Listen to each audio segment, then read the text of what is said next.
How about now?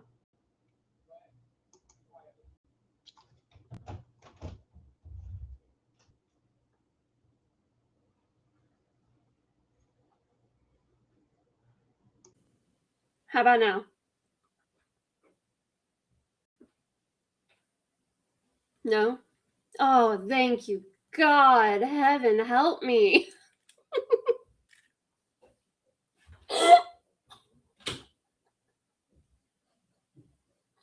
You guys.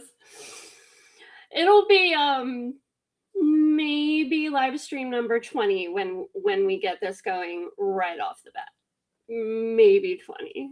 We might have to have a betting pool. Thank you guys so much. All right, what I was trying to say was, hi everyone, welcome. Thank you guys so much for coming. Welcome to my very first broadcast, where we will be discussing the Flora 4 case. The Flora 4 case is a very important case to, I think, a lot of the people already in here, us cranks, those of us that follow Delphi. I personally learned about Flora when I really started looking into Delphi, before Richard Allen's trial began. I kept hearing people talk about the Flora connection, and I wasn't understanding what it was, and I really started looking into it. And I think we can all agree that 4 little precious babies lost their life, and ever since that day, they've never gotten the attention they deserve. It's disgusting the way Carroll County handled this case. So this is going to be my first stream of quite a few. Tonight I want to get into kind of like an overview type thing, but I'm going to be doing further streams about this case from here on out. We're going to go through all the paperwork that we actually have access to, thanks to Tara Meows Dezong. We all know Tara. Tara has been such a strong fighter for Galen Rose, the mother of these babies. And she has given us access to a lot of things to get a better look at what went on here and why, maybe.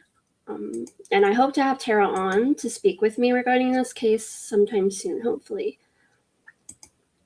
So, with that being said.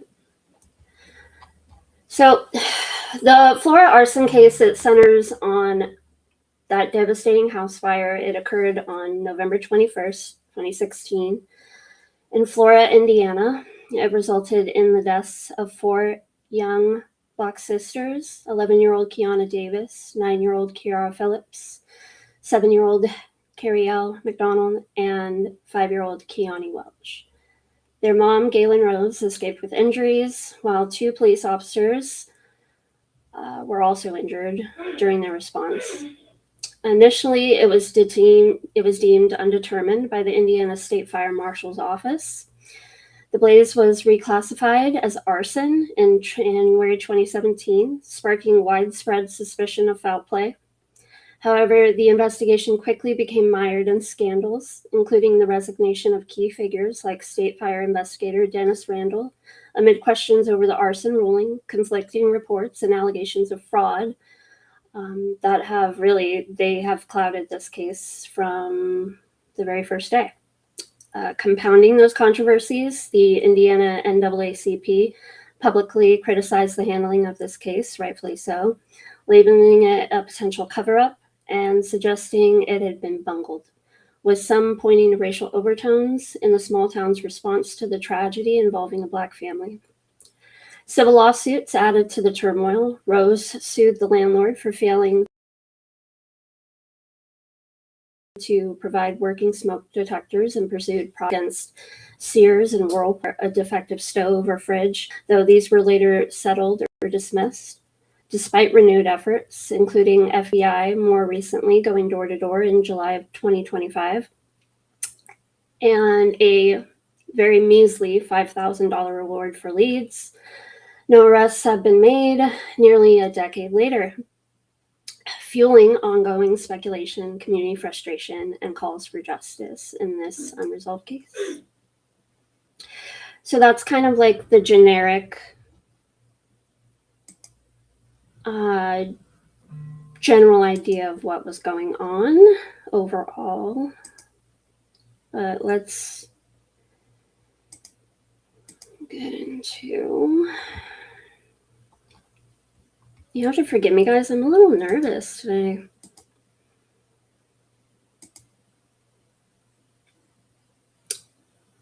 All right. So you guys may have noticed originally this was titled Re-examining the Whistleblower. I wanted to do like an overview over the whistleblower and kind of talk about that again. But the more I've been digging into this case, the more I felt like it needed, there's a strong point that needs to be made with this case and with this family, that it wasn't negligence. I mean, negligence was certainly a part of it. It wasn't an accident. This was deliberately set. No matter how many people want to release podcasts trying to argue the complete opposite, that's bullshit. This happened because of racism. This happened because a beautiful family of 5 decided to move into a small rural town in Indiana that's about 90% white.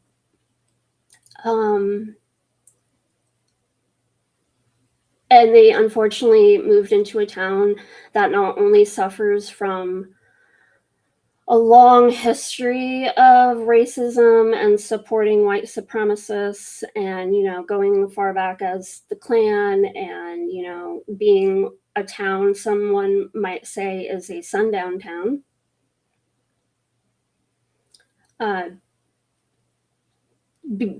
Because of all these things, this family who just wanted to start a new life and be happy and love each other and just live their lives without hurting anyone and just trying to make the world a better place by just being themselves, these beautiful, beautiful babies. They had so much to give the world. And that was taken away from them, and it was taken away from their mom because these little girls were Black and because their mom was Black. And I don't want to tiptoe around that at all, because that's what fucking happened here. And I think it's really important that be said first. This could have been avoided. And I think the state of our country right now, especially, I think it's important to point this out and to further ask people to just fucking care about one another and be kind and love people for who they are, and nothing else matters. So, I want to talk about the girls first. So, Keyana Davis, she passed when she was 11. She was born on June 2nd, 2005. She was a Gemini. She loved reading, watching TV. She loved sports and loved fashion. Keyara Phillips, she was 9. She was born September 27th, 2007. She was a Libra. I say that because I'm a Libra and my birthday is actually September 29th. So when I saw that, I was like, oh. She loved reading, eating, dancing, and singing. Kerriele McDonald, 7. She was born also June 2nd, 2009. So you had a couple sisters sharing a birthday, which was really awesome. Also a Gemini. She was a very happy and energetic little girl. She loved going to school. Cannot relate. Even from little, I hated school. She loved seeing her teachers and her friends. Kionnie Precious Welch, she was 5. She was born January 10th, 2011. She's Capricorn. Kionnie was more shy and quiet, and she loved watching TV and just being home with her mom. She was always at her mom's side. Her nickname was Mama's Baby. All of these girls were so happy, so full of joy, loved life, made everyone around them smile. They loved cheerleading and were just overall very popular girls with, the neighbors around them.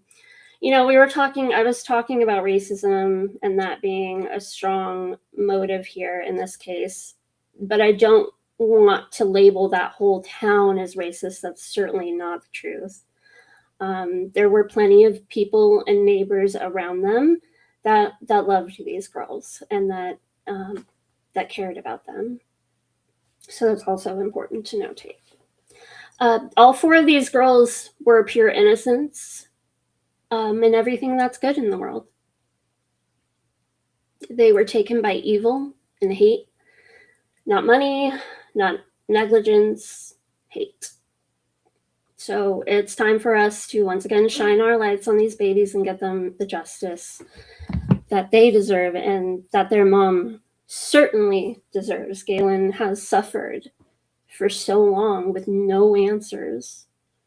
And it's like, I don't understand how a case like this, a single mom loses all 4 of her babies at once, 4 little girls, and nothing happens.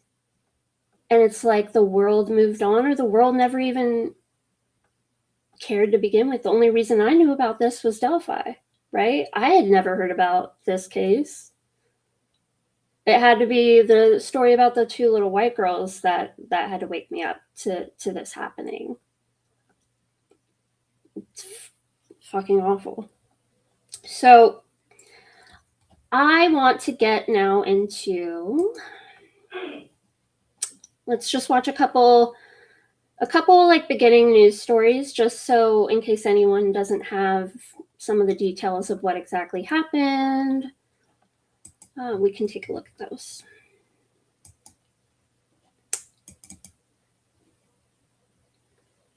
And thanks again, everyone, for coming in. I really appreciate it. And if you get a chance, like it. I would appreciate it.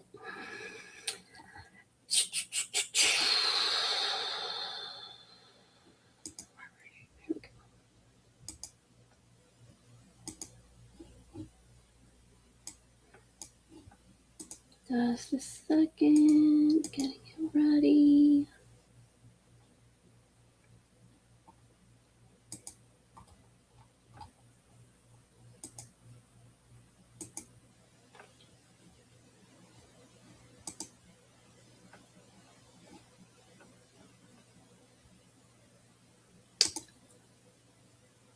We did not move on.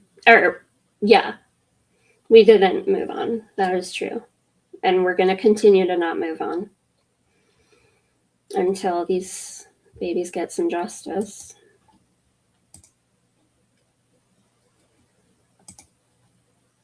These people are racist assholes. I'm not trying to like make this,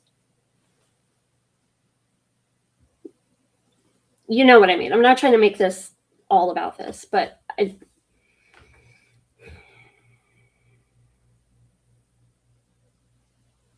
when I was young, I was raised in the Bay Area, San Francisco Bay Area. I grew up right next to Oakland, California. I have been blessed to have been raised and grew up around a melting pot of ethnicities and religions and people and weirdos and not weirdos and whatever. I prefer weird people. But like, I was very lucky. So I got to grow up in a way where I got to experience all of these different things. And so from early on, this kind of thing made no sense to me. I didn't understand it, how this shit went on. It didn't make sense to me, right? And as I grew older, it was almost like, well, maybe it's not as bad. I'm not, because I know over here in California, I'm not like, I feel like everyone likes each other here. Everyone chills with each other. Like, it's, out of sight, out of mind.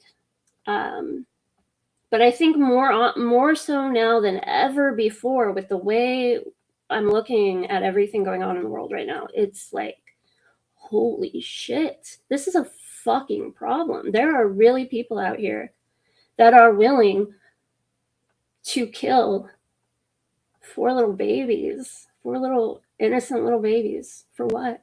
For what? For what? Anyway, okay, so let's get to this news story. Happened earlier this morning. Our Carrie Klein just arrived at the scene. Again, this is in Flora, Indiana. Carrie, you've been there talking with crews, so what are you able to tell us?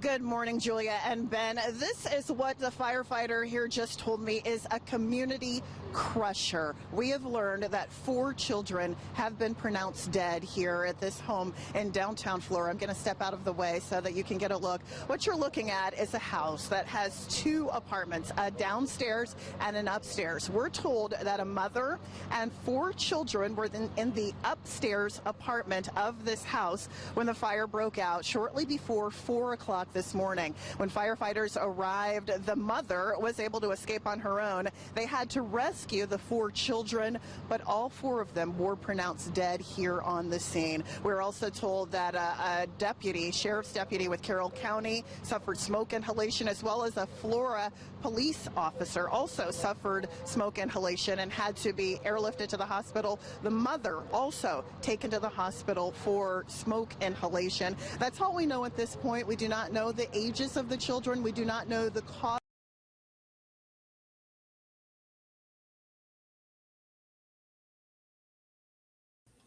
So pay attention to that little section she described, that their mother, Galen Rose, she had to be airlifted to a hospital. She had just severe injuries, sheerly from trying to save her babies. So if you ever want to look into this case at all on your own, and you read or see anything that even for a second tries to say some shit about Galen Rose, you better fucking keep it pushing. Don't read it. Don't pay attention. That woman did everything she could to save her babies, to the point where her corneas were burned. Do you know what you have to be doing to burn your damn corneas?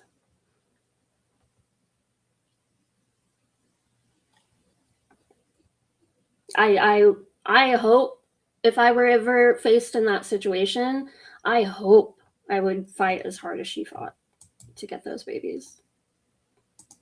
All praying on our front porch and praying that God would just quickly help them move and get the children out, and I guess God had other plans. Early morning tragedy. 4 children were killed in a house fire, and a deputy who tried to rescue them is right now in the hospital fighting for his own life. All 4 of the children who died were girls, and first responders found their mother downstairs. All of this happened at 3:30 in the morning in Flora, which is in Carroll County, about halfway between Kokomo and Lafayette. Eyewitness News reporter Rich Van Wyk is there tonight with a look at what happened and the fate of the girl's mother. Rich? John, rescuers risked their lives trying to save the lives of 4 children and help their injured mother. Fire investigators spent the entire day here looking for a cause of a fire. They haven't figured it out yet. They will be back tomorrow. Neighbors saw the smoke, then heard the screams. A mother hollering for someone to save her babies. The children yelling back. It's going to have an impact on this community forever. Very important, okay? That part.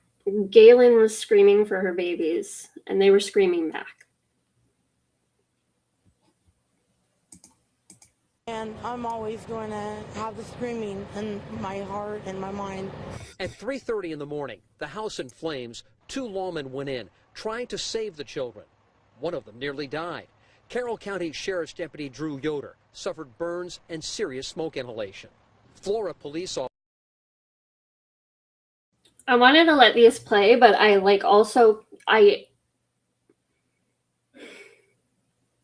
those men were not heroes. Did they try to be? Do I think that they initially went in there hoping to save those girls? Absolutely. Did they have any business doing what the fuck they did that night? No. Did their actions probably lead to those girls not surviving? Yes.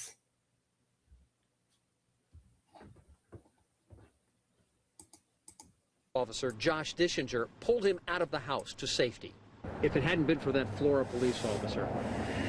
I honestly Look at wouldn't this think of the fucker. outcome. Sheriff Toby Lazenby says the Toby He's Lazenby. going to do well. He's you, coming Toby. back around, and initially we weren't sure. Local and state fire investigators labored most of the day searching for exactly where and how the fire started.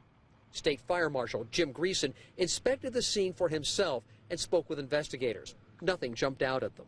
We're taking each one of those rooms and looking at those independently, taking a look at all possible causes.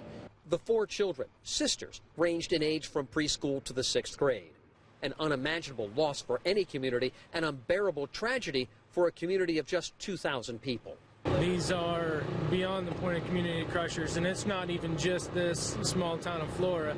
I mean, it's the whole county. Well, it was a sad day of remembrance for residents in the town of Flora. We love you, baby!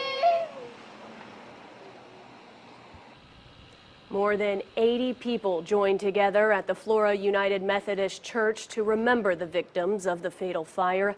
11-year-old Keyana Davis, 9-year-old Keyara Phillips, 7-year-old Kerriele McDonald, and 5-year-old Kionnie Welch all died of smoke inhalation. Tonight, people prayed for the kids, parents, and first responders. Tracy Rose, who is the father of the children's mother, Galen Rose, said he's thankful for the support of the community. Rose says this is a tough time for his daughter, and it will be hard going forward. It's so hard. But as I continue to teach my daughter, you gotta keep fighting. You gotta keep fighting. Tracy says Galen is still recovering. He says she is able to speak and walk and hopes to be released soon from the hospital.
so fucking pissed.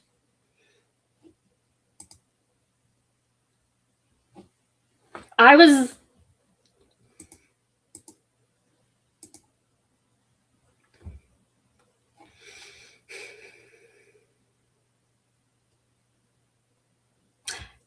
It's okay. It's okay. It's okay. You know why it's okay? Because I read a lot of shit I really didn't need to read. So we'll just, okay. It's fine. On 11/21 at 3:35, they received the first 911 call from 103 East Columbia Street.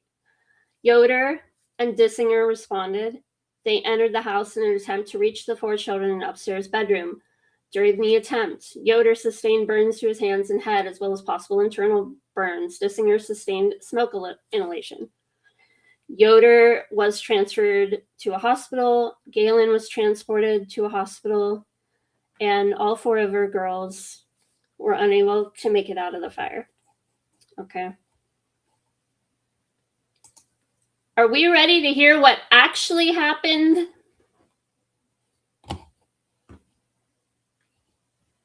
Let's read what actually happened.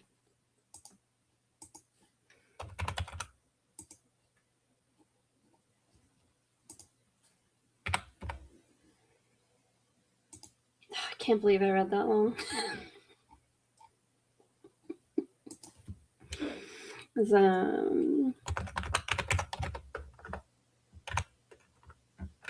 I can't read anything right now, guys, if you're saying.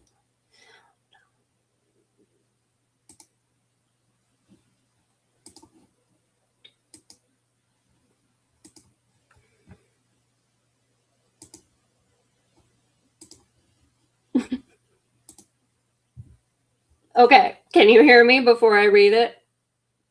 Can you hear me? Okay. All right, so essentially this was a whistleblower anonymously sent to a couple sources regarding what actually occurred during that arson fire. I have some information I would like to share with you regarding the deadly house fire on November 21st, 2016, located in the 100 block of East Columbia Street, Flora, Indiana, 46929. News agencies reported Carroll County Sheriff's Officer Drew Yoder and Flora Police Officer Josh Dissinger were first to arrive on the scene of a working residential house fire.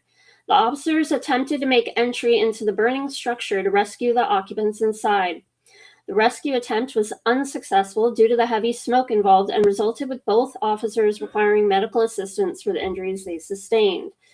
Later, Officer Drew Yoder was recognized for his heroic effort with his attempt to save 4 girls, and Officer Josh Dissinger cited as a hero, rescuing Officer Yoder, assisting him out of the burning residence.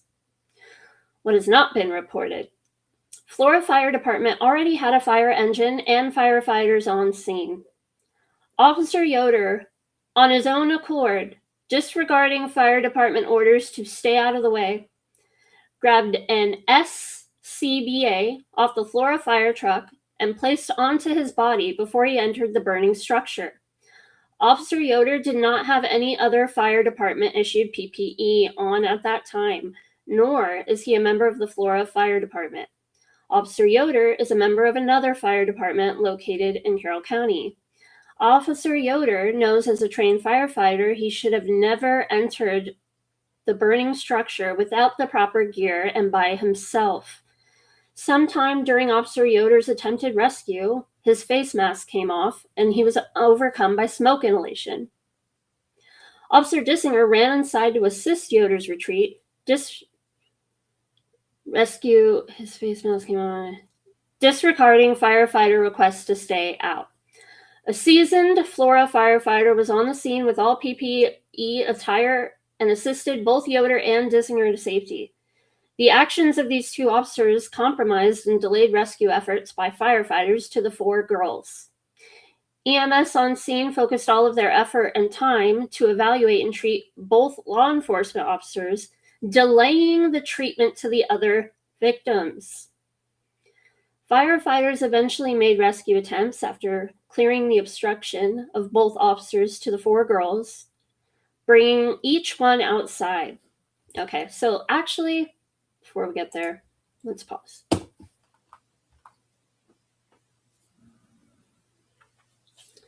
So,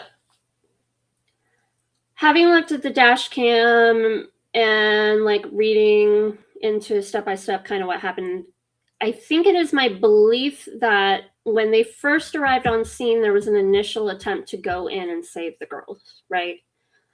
They were reacting to Galen's screams and cries for help, obviously.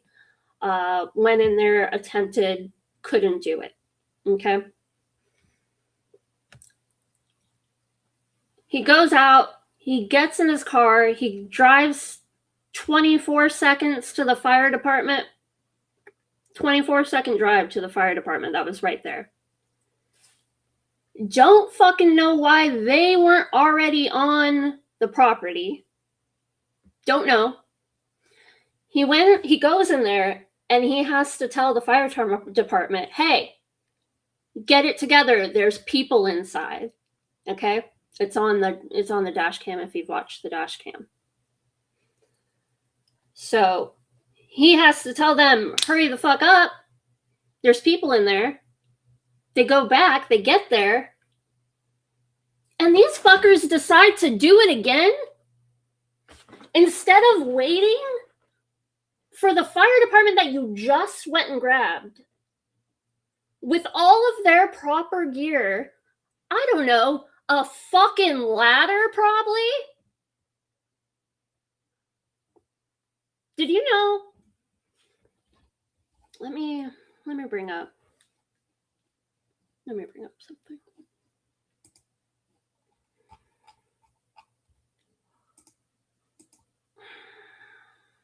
I'm gonna get heated as I talk about this, guys. Sorry, it's just actually fucking insane. Okay. This is like one image of the home on one side. I believe this is on the side, not the front. Okay. So on the front of this home is the front entrance.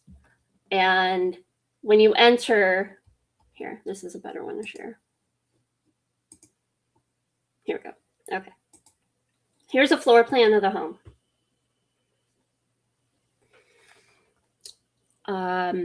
That front porch right there, if you're standing in front of it, that first bedroom on the first floor is where Galen was sleeping. That was her bedroom, okay? And directly above that area is the second floor portion where the girls' rooms, where the girls' room was, okay? They were basically like above Galen. Above that front porch, there's a window. The girls had a window that could have been accessed by the front of the house with a fucking ladder. Like any normal fire department probably would have fucking done if they had the chance. Why didn't they have the chance? Because fucking Tweedledee and Tweedledum decide, no, let me do it again. I'm a fucking hero. Goes and gets the fire department specifically to have the right shit to make the rescue attempt and decides, let me fucking do it myself anyway. So instead of the fire department getting there and being able to probably get the girls and pull them from their fucking bedroom window. Just pull them from their bedroom window. And it had an entirely different outcome.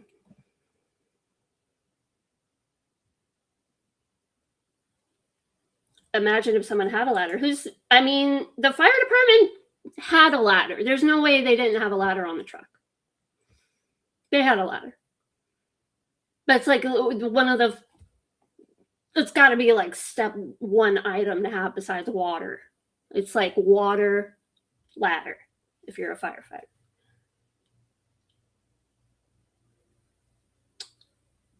Galen was screaming to them where the girls were, where to find them. And one of the officers didn't understand the layout, basically. So one of the reasons why he was so overcome at first was because, and I'm not sure if it was Dissinger or if it was Yoder, but he goes in, and instead of going further down and then making a left to the little inner stairwell, he goes in and makes an immediate left, and he ends up on the ground in Galen's room. Then can't do it, has to leave, has to get out. Oh, thank you, Ibrahim.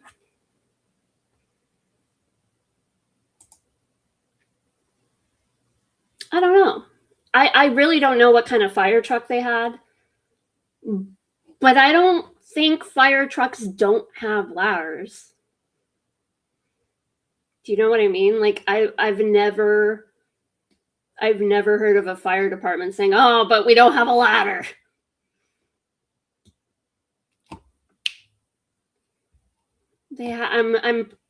I'm fairly certain they would have had access to their ladder and been able to do that. But when they brought the fire department on scene, fucking Yoder decided to go back in on his own. Again, without the proper shit.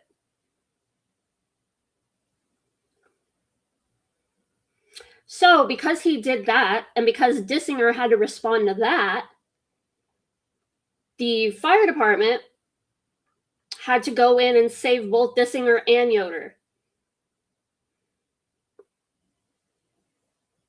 I'm sorry, I'm not yelling at you, by the way, Laura.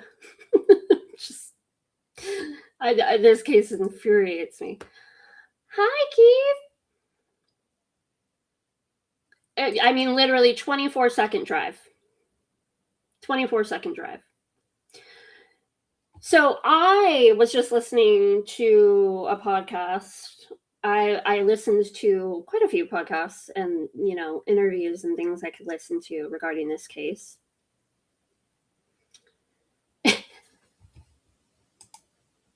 Wait a minute. Chelsea says the Flora Fire Department has a historical picture of a fire truck they bought in 1913. Even it had a ladder. Exactly. Anyway, I've been listening to podcasts, and I stumbled upon this one in particular. It was called A Crime to Burn. The host, I think her name was like April or something. She is a fire engineer. Okay. So she had her own take on this, but by episode 1, I knew it was going to be some shit because she was calling these two men heroes.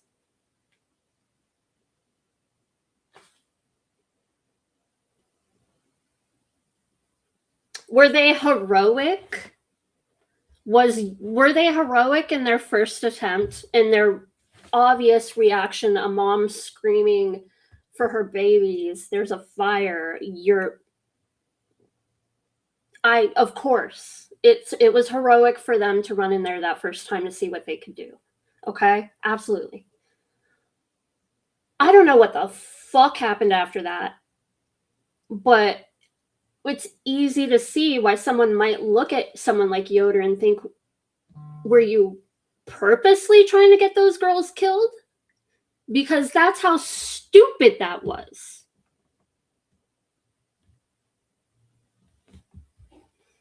The podcast was called A Crime to Burn.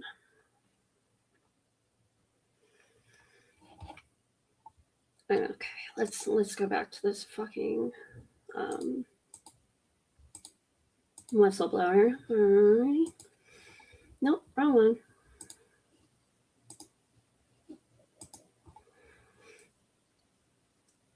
Okay. Firefighters eventually made rescue attempts after clearing the obstruction of both officers to the 4 girls, bringing each one outside. EMS on scene could not revive them after focusing their treatment first to both officers. All 4 girls' bodies were removed from the scene and transported to the Flora Fire Department garage floor. Before you ask, unheard of.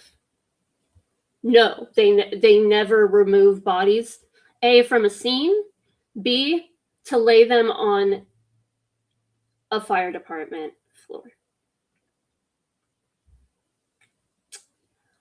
This was before the coroner could arrive on scene. The removal and transportation of bodies before a coroner initially conducts his investigation is a violation of Indiana code.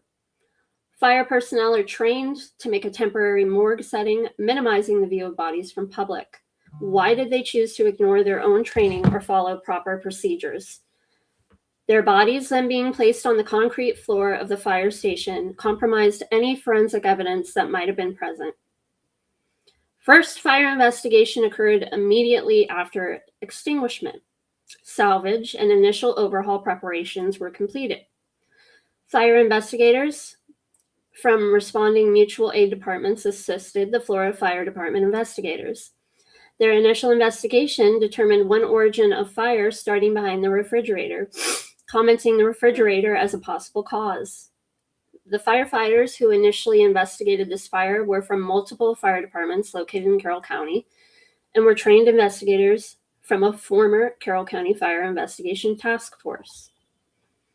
Law enforcement reported later an accelerant was detected on Officer Yoder's clothing that was retrieved from the hospital. The accelerant detected could be from cross-contamination from the SCBAs he was wearing. The face shield, mask, and air fittings get cleaned and sanitized after every use. The bottles, straps, webbing, and cushions very seldom get cleaned from fire to fire. Cross-contamination could potentially exist between clothing and equipment. Investigation of the house fire continues days and weeks later. During this time, the house was never properly secured from day one. Certain civilians were seen coming and going from inside of the residence. Josh Ayers was one of them. Side note, Josh Ayers is owner of this house. Josh Ayers is also the former president of the Flora Town Board. Josh Ayers is also the owner of Maytag Appliance Sales Distributor in Carroll County. Josh Ayers is the owner of Flora and Delphi True Value Hardware Store. Josh Ayers provides many used appliances he received from customers throwing out their old appliances from his Maytag business in his rental properties. Josh Ayers sold a used refrigerator to Florida Fire Department that quit working shortly afterwards and then was replaced with a new one from a different vendor because he couldn't make it right. Josh Ayers is the Flora Town Board president and improved an invoice in the amount of $2,275 for legal representation for Fire Chief Adam Randall during law enforcement interviews October 16th through October 19th.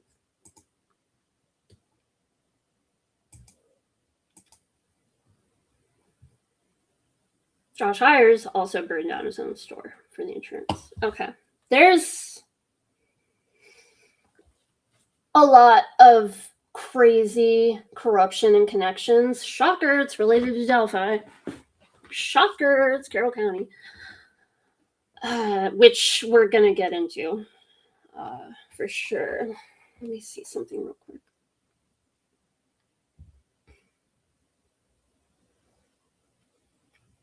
Okay.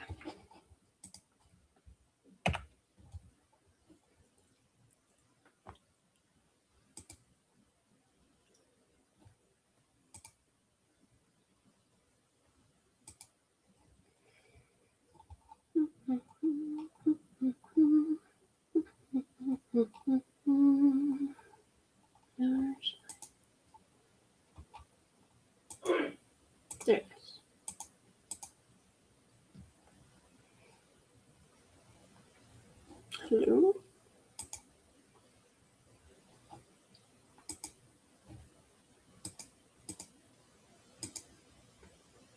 There we go. There we go. Okay. So here's like just because I want to get into speculation, all right? I want to get into all that shit because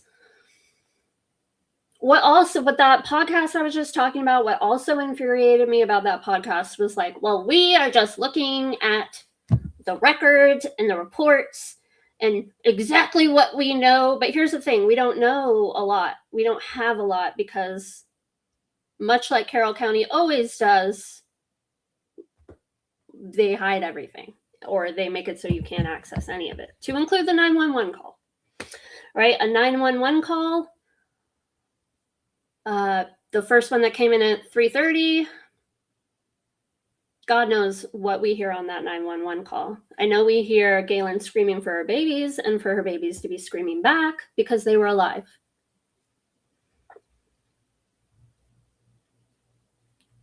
Know that much. But this podcast just wants to go through the records and whatever we know that we have, yada, yada. And then it kind of dispels anything else as just rumor or crazy, like Reddit theories, blah, blah, blah. Which, yes, it is rumor, right? And a lot of this is going to be speculation.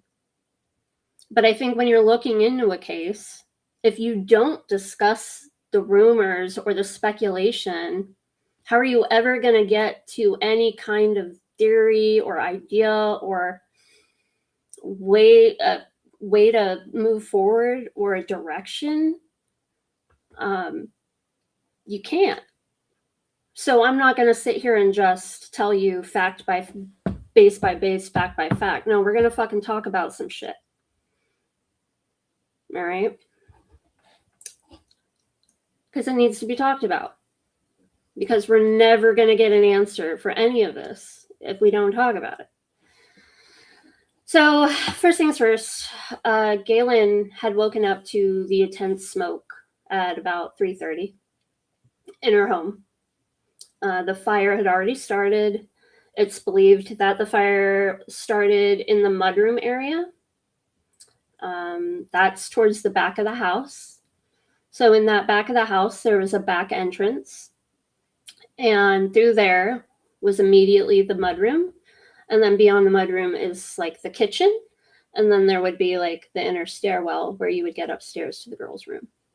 So looking at the fire damage, which we'll look at, it was pretty obvious that wherever it started, it was in that immediate area because the damage was so significant. Hi, Anders. Hey. Okay. Anyway, so the thought is whoever set this fire likely came in from the back way and used whatever accelerant they used, and set the fire before running out the back again. You know, I never really thought about this until just now as I was reading that, because I always thought it was very suspicious that Yoder had accelerant on him, on his gear. And I thought to myself, that really can come from cross-contamination. Why does this dude have it? Like, is that normal? So when you're like, all these guys that might run into this situation can run in and just set themselves on fire, like just because of like it just sounded weird. But now, looking back and reading that and thinking about it, and knowing that Yoder was crawling, because there was only so many inches of clear air from the bottom, right, before you get the smoke. So he was crawling on the floor. Probably his uniform was probably rubbing up against whatever accelerant they used from the kitchen mud floor area, would be my guess. That's just an idea. I don't think Yoder purposely wanted to kill anyone. I think Yoder's just a fucking piece of shit dumbass. Like most of Carroll County.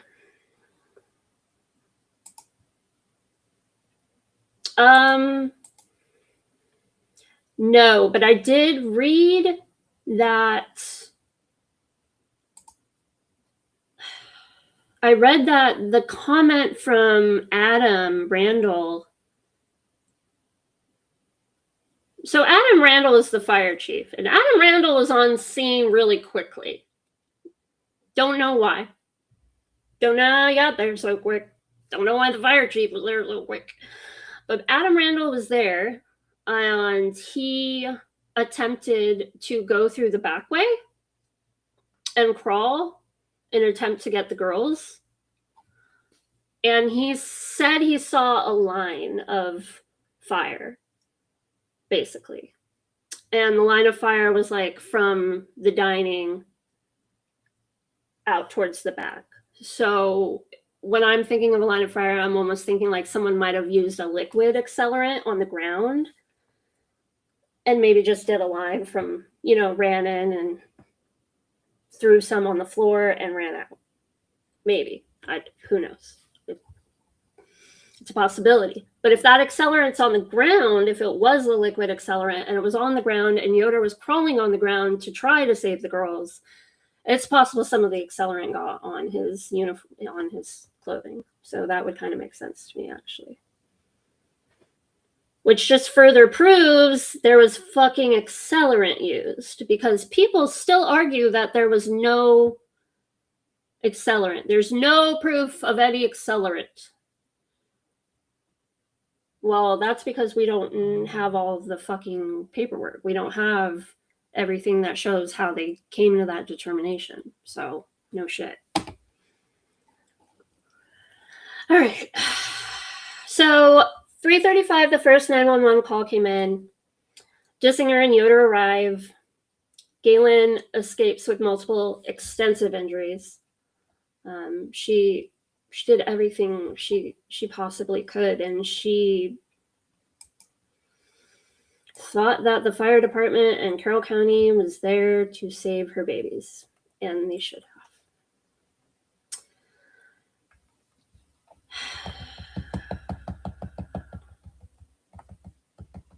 Okay, November 21st, the morning and the afternoon after, the initial investigation has started, and the cause is preliminary ruled undetermined, with the origin believed to be in the kitchen. That is since they think it's like mudroom kitchen area, that whole little back area. They throw around early speculation about the fridge being a possible source. We now know the fridge was not a source, okay?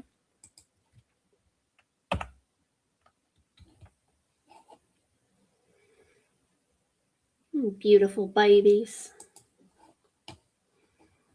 Let's see here.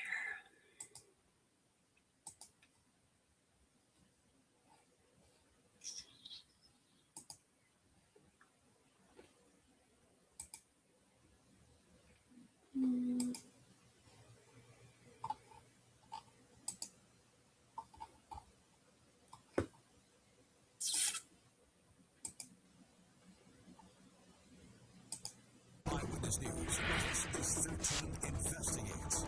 A single Indiana county has been rocked by two major murder cases this year. One involving the two girls killed in Delphi, and the other, four sisters trapped inside a burning home in Flora.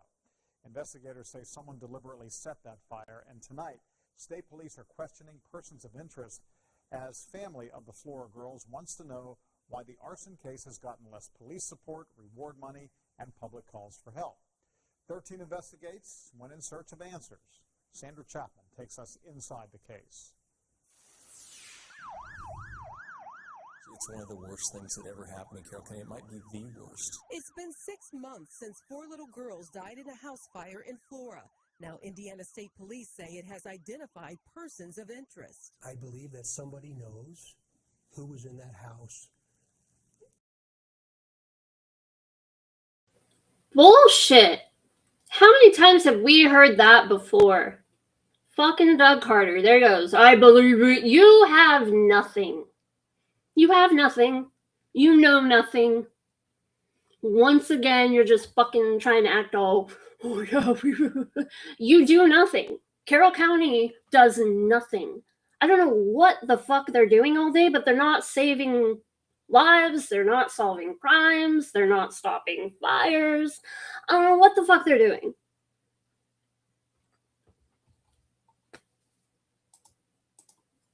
That morning on November the 21st. Fuck you. And I hope they have the courage to talk about that experience and why. Because we have lots of questions. Keyana, Keyara, Kerriele, and Connie all died in the rental home where they lived on East Columbia Street. Their converted apartment went up in flames. There were no batteries in the smoke detectors upstairs where the girls slept. Their mother, Galen Rose, says she awoke to thick, suffocating smoke. She ran outside screaming for help. 2 officers narrowly escaped with their lives trying to save the girls. We're taking each one of those rooms and looking at those independently, taking a look at all possible causes. At first, the Indiana State Fire Marshal's investigators thought wiring Is behind that the louder? refrigerator started the fire. Then in January, a stunning announcement made through a hastily sent press release on a Saturday afternoon. The house fire that killed 4 young sisters was intentionally set. Indiana Department of Homeland Security arson investigator Dennis Randall said there were accelerants found throughout the home. It was alarming news. I'm angry. They took 4 lives from me. But unlike the killings of 2 teens just a few miles away in Delphi, there was no press conference, no unified stance. Did it get louder at all? I tried to turn up the system sounds too. Like, I have everything higher, but I'm not sure if that did anything.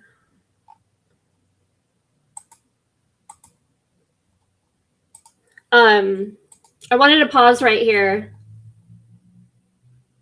because I wanted to point out that window to the left side on the top, not the very top where it looks like an attic, but the one right below that. That was the window to the girls' room. Would have been very, very simple to get on that landing and pull those girls up.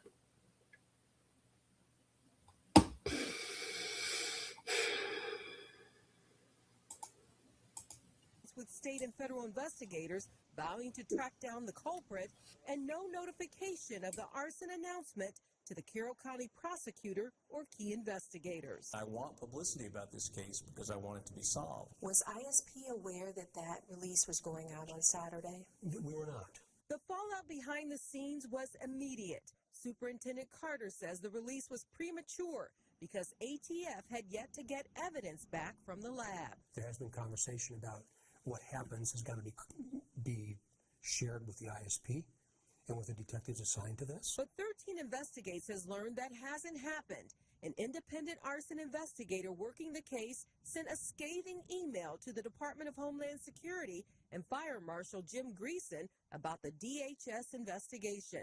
A copy of the email also came to 13 Investigates. The Michigan investigator writes, the press release by the state fire marshal about the conclusions of their investigation are not correct and completely based on speculation and not evidence. We showed the letters to both the prosecutor and the superintendent. I don't know about this, but I'll find out about this. I've never seen this letter before. Prosecutor Ives admits there's been little contact with the state fire marshal's office. State fire marshal. You know what's funny? Is I also linked the whistleblower to Robert Ives on Twitter, and he also, I don't know, he actually didn't respond, but I'm sure he's just never seen it before. Right?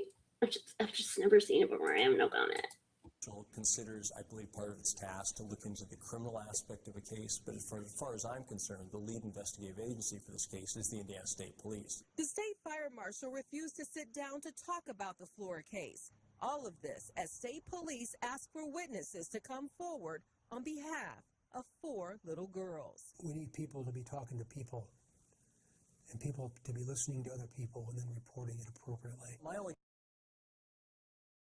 God, I fucking hate that man's weird tics. Fucking mouth and the... God, I hate that man. You ain't doing shit.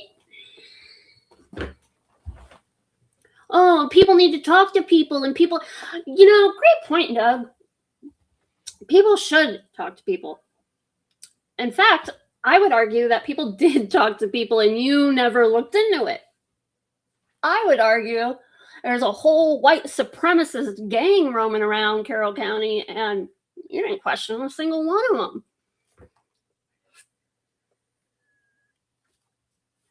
Now you knock on the door. Patrick Westfall home. Nah. It can't be the white supremacists, guys, because the white supremacists pay us and we let them do whatever they want to do. That's how it works in Carroll County.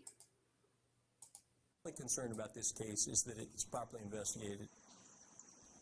A new investigator was recently assigned to take over the Flora fire investigation. Detective Greg Edwards, who was on the case for the first 6 months, transferred to another ISP position. Now, both ISP and DHS are still questioning witnesses and individuals who might have helpful information. Family members we spoke with say they are still very concerned about how this case is progressing and want to see a stronger presence when it comes to solving the case that claimed the lives of 4 little girls. Well, tonight, for the first time, you're about to see law enforcement video of the Flora arson fire. More than 6. Did that just get super fucking loud for everyone else? I'm really sorry if it did. Did it? Because it got really super fucking loud for me. So it must have just been that video in particular. The volume was shit.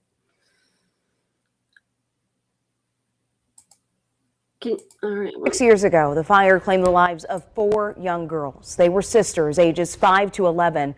Their names were Kionnie Welch, Kerriele McDonald, Keyara Phillips, and Keyana Davis. The video that you're about to see will be difficult for some people to watch, but it does provide the clearest picture so far of the valiant but unsuccessful efforts to try and rescue those girls that night. Chief Investigator Steve Brown has our exclusive story. This story centers on Carroll County Sheriff's Deputy Drew Yoder. He suffered serious injuries attempting to reach the 4 girls killed in the Flora fire. We have only ever heard from the deputy once at a brief news conference 6 weeks after the fire. Some nights it brings tears to my eyes. Sometimes I try not to go past there. But I still think of those 4 little girls standing out there, dancing around, smiling at you, waving at you. This is dash cam video of Yoder responding to the fire. You will only see what the camera is pointed at, but Yoder is wearing a microphone, and at times you will hear much more than you see. Right. Flora police officer Josh Dysinger arrives seconds before Yoder. The first voice you'll hear is the girl's mother, Galen Rose. Where is it? Stay up. They're upstairs?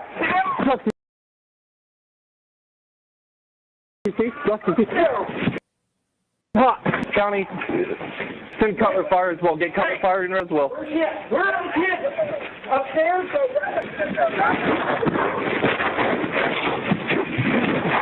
Where's upstairs? They're around the corner to the left.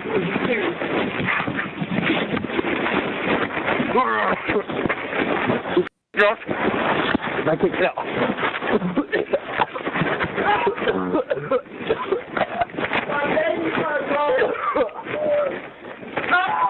County, send medics as well. Josh, you good? Josh, you good? I'm good. You good?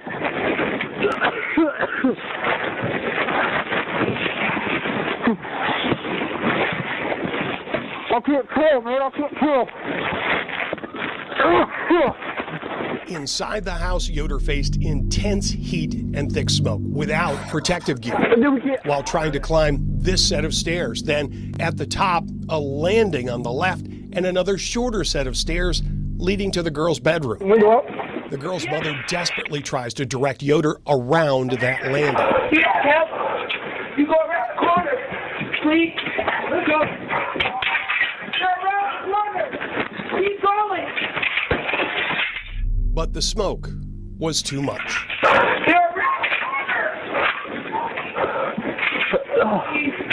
Oh my. County, send tones. Keep sending off tones, please. We still got 4 kids inside. We can't get inside. Yoder runs back to his car and races to the Flora Fire Department just 4 blocks away. The deputy is also a volunteer firefighter. The drive takes 24 seconds. He exits his car, races in, and yells to get the equipment moving. Hey, we need to roll, dude. There's people inside. For the next 45 seconds, it sounds like Yoder is getting into his turnout gear. He then runs back to his car, races back to the scene with fire trucks just behind him. Hey, they're coming. They're right here, dude. They're right here. They're coming. Both Deputy Yoder and Officer Deisinger quickly put on air packs to re-enter the house. Right fucking there. Right fucking there. Why did you re-enter the house? Why? Why? Why did you just go? First of all, you should have driven 24 seconds to the fucking fire department before you went in the first time. What? Who do you think you are? Fucking a god? Ugh, this part is so upsetting.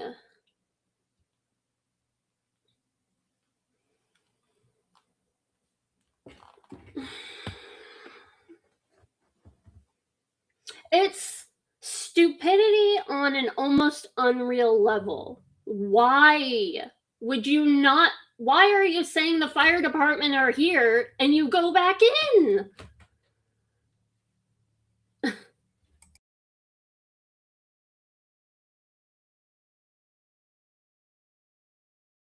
House. If you look here, you can see one of them entering, crawling on hands and knees. Just seconds later, something has gone wrong.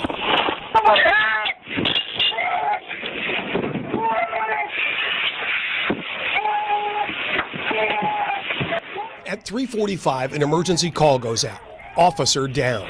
Other firefighters are now working to rescue Yoder while still trying to reach the 4 girls. And as the fire starts moving more rapidly right to left, from the back of the house to the front door, an alarm sounds, signaling an air pack low on oxygen.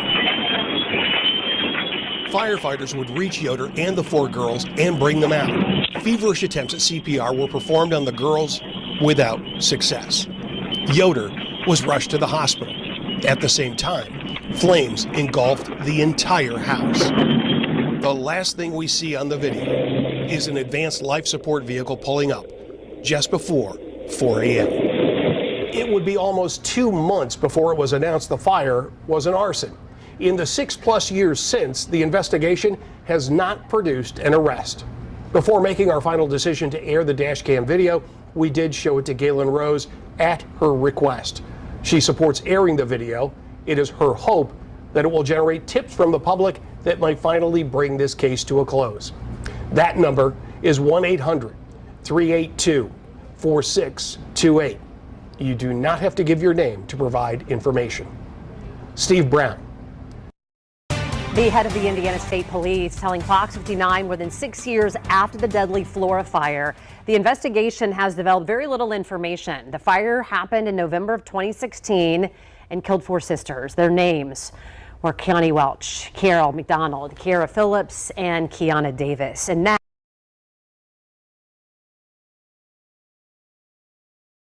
I wanna look at something.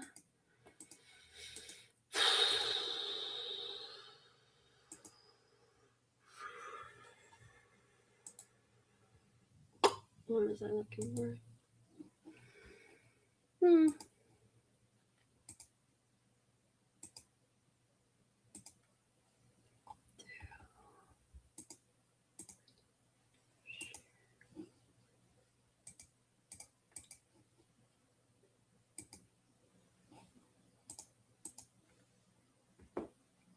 All right, this is where we talk shit. All right, y'all.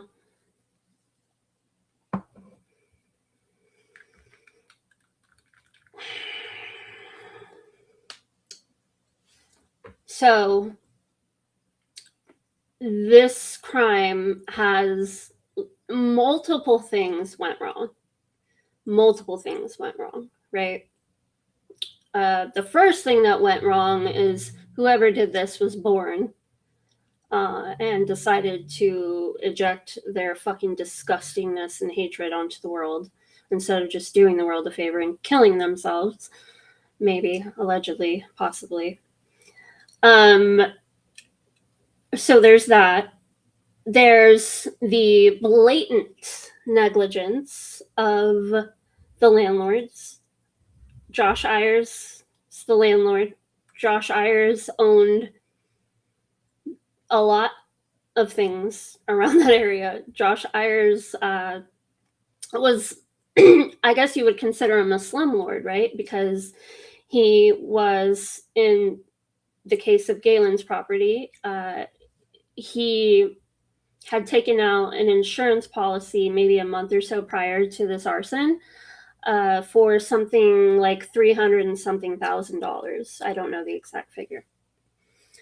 And after getting that insurance on the property, Josh Ayers had Becky Patty appraise the home.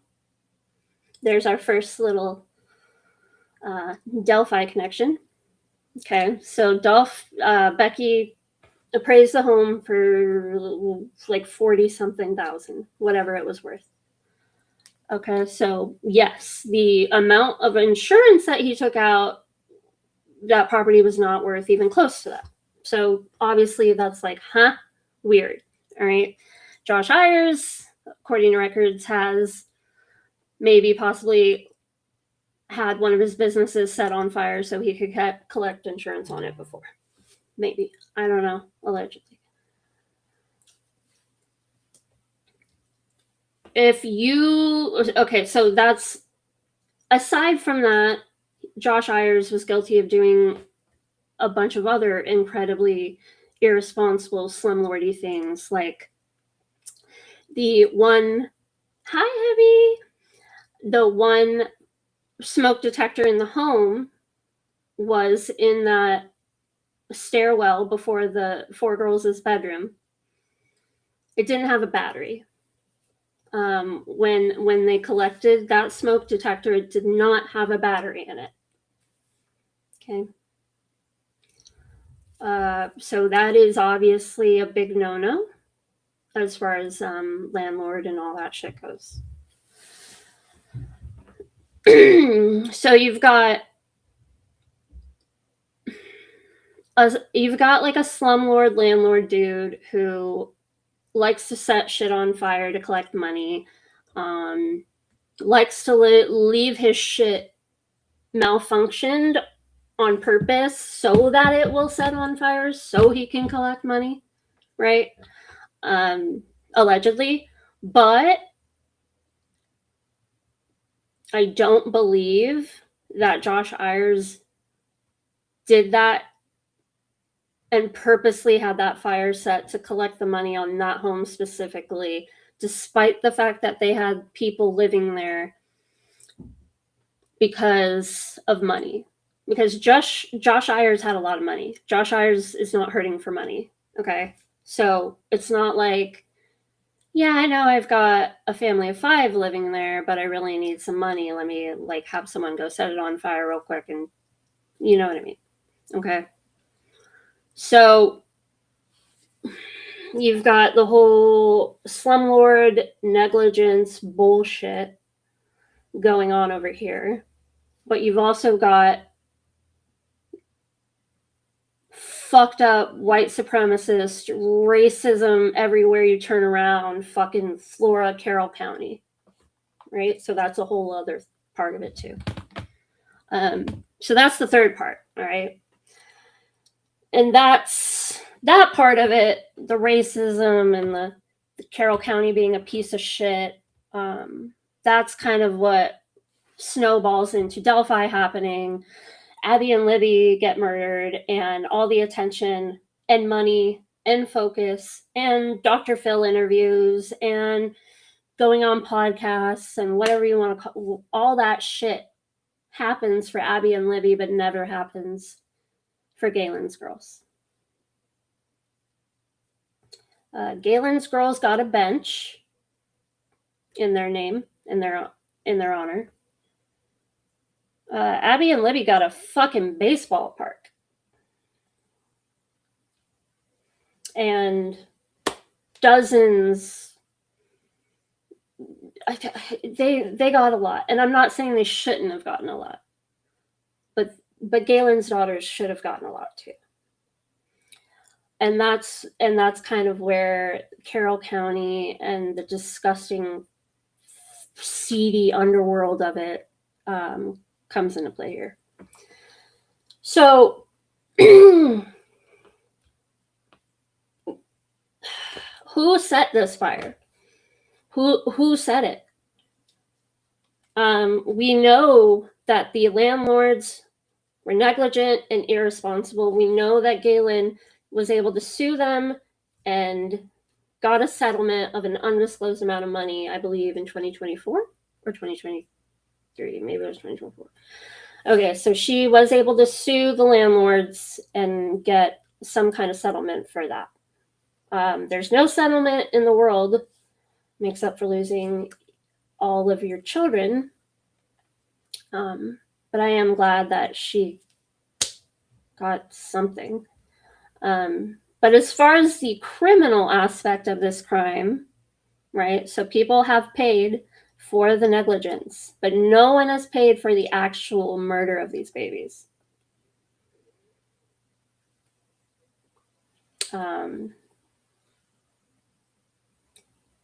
Galen Rose, at the time or just prior, had been dating a gentleman by the name of Colton.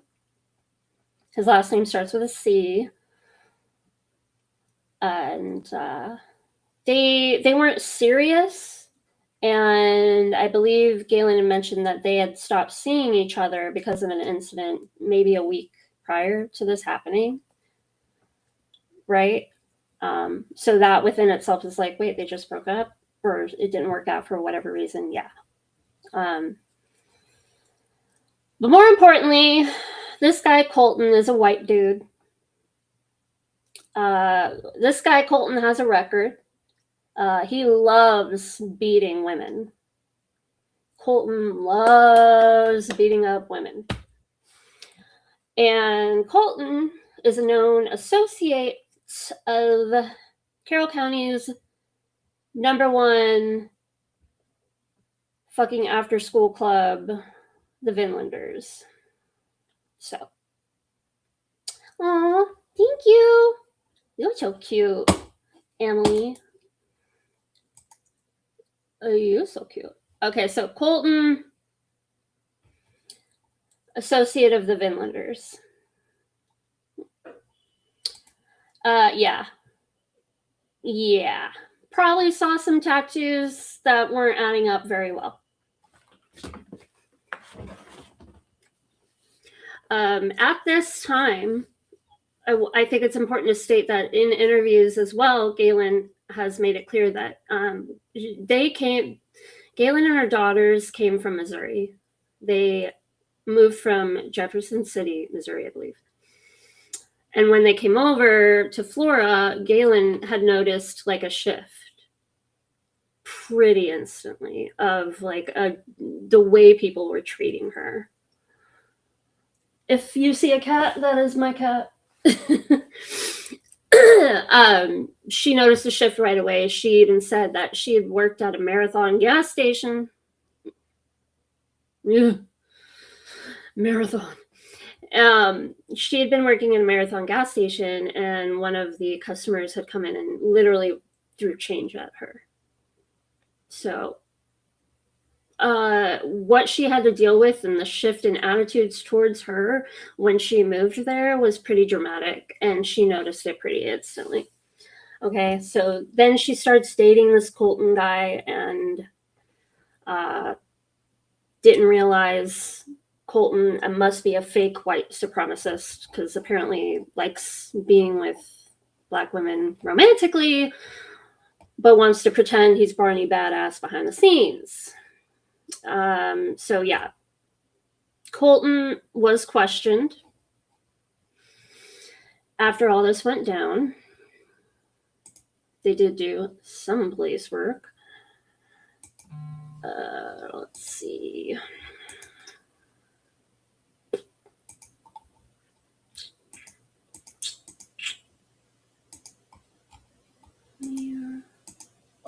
Here it is.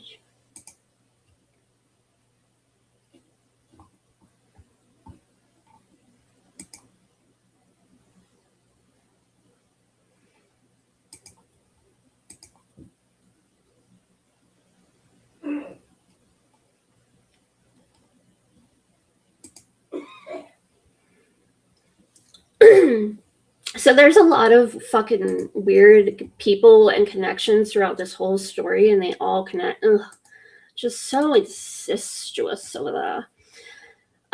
This is an incident supplement page. This was an interview with Jennifer Barnes. Jennifer Barnes was a friend of Galen's, sort of. She had been over at Galen's home that evening before the fire. Jennifer Barnes is also in prison right now for murder. Weird fucking side note, right? Or not a side note, depending on how you look at it. On Friday, December 2nd, 2016, at approximately 10:15 a.m., Jennifer Barnes came to the Flora Fire Department for an interview. I led Jennifer to the interview room and activated the audio recorder, blah, blah, blah. I asked Jennifer about her boyfriend, Corey Dean. Jennifer corrected me by saying Corey is her best friend, not her boyfriend. Jennifer stated Corey was currently incarcerated in Kentucky for non-payment of funds, blah, blah, blah. I asked Jennifer if she and Corey frequented Galen Rose's house. Jennifer said she and Corey did go to Galen's often. I asked Jennifer how her relationship was with Galen and how long have she and Galen been friends. Jennifer told she and Galen were best friends and have known each other since August of 2016. I asked Jennifer if Corey and Galen had a relationship that went beyond friendship. Jennifer stated Corey and Galen are friends only. I asked Jennifer if Galen had a boyfriend. Jennifer said Galen's boyfriend was Colton Creasy. I asked Jennifer how long Galen and Colton had been boyfriend and girlfriend, and Jennifer told me since before she came back to Flora. I didn't know that part, that she had been dating Colton before she made the move. That's interesting. I never caught that before. Okay, I asked Jennifer why Colton and Galen had broken up. Jennifer said she was not aware they had broken up. I asked Jennifer if Galen had ever spoken to her about problems in her relationship with Colton. Jennifer told me Galen really liked Colton and they were good for each other. And Jennifer added the only problem she could think of maybe was Colton's mother, Kerriele Creasy. Jennifer stated she used to date Colton until she found out she and Colton were related. God damn, I love you, Carroll County. Jennifer said Colton's mother used to call her frequently, asking where Colton was at and things of that nature. Jennifer said Colton is a grown man and should be able to take care of himself without mommy checking up on him. I asked Jennifer if she had any problems with Colton while they were together or after the breakup. Jennifer told me she had never had a problem, and even when they broke up, things were fine. I asked Jennifer if Colton ever had a problem with any of his past girlfriends. Jennifer said not that she is aware of. Blah, blah, blah. I asked Jennifer if she knew of anyone else that frequented or occasionally stopped by Galen's. Jennifer told me a girl she believed her name to be stopped by once in a while. I asked Jennifer if people came by to occasionally smoke marijuana. Jennifer said they did. I asked if anyone was ever upset or disgruntled because of any activities that would go on there. Jennifer said no.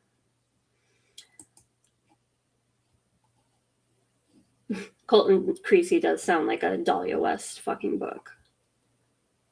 Yeah, we dated until I found out she was my sister. Or my cousin, whatever the fuck. Okay, hold on. Back to Okay, so Jennifer and Corey were at Galen's house the night before. They were there from like 8. I don't forget what time they got there, but they left around like 11, if they remember correctly. Okay.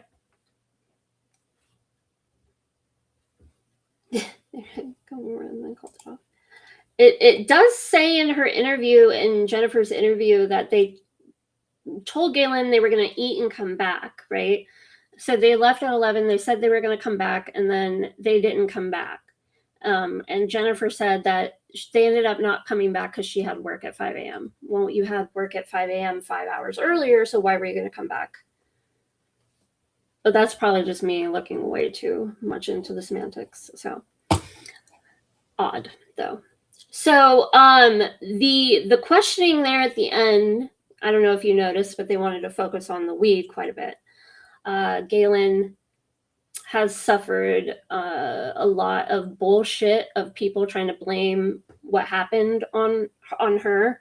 If you remember, even Patrick Westwall did an interview with Sloth Intuition and had stated, "Oh, I thought the mom did it," blah, blah, blah, bullshit, right?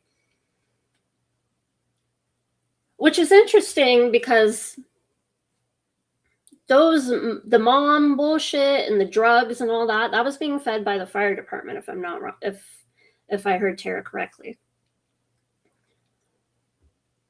So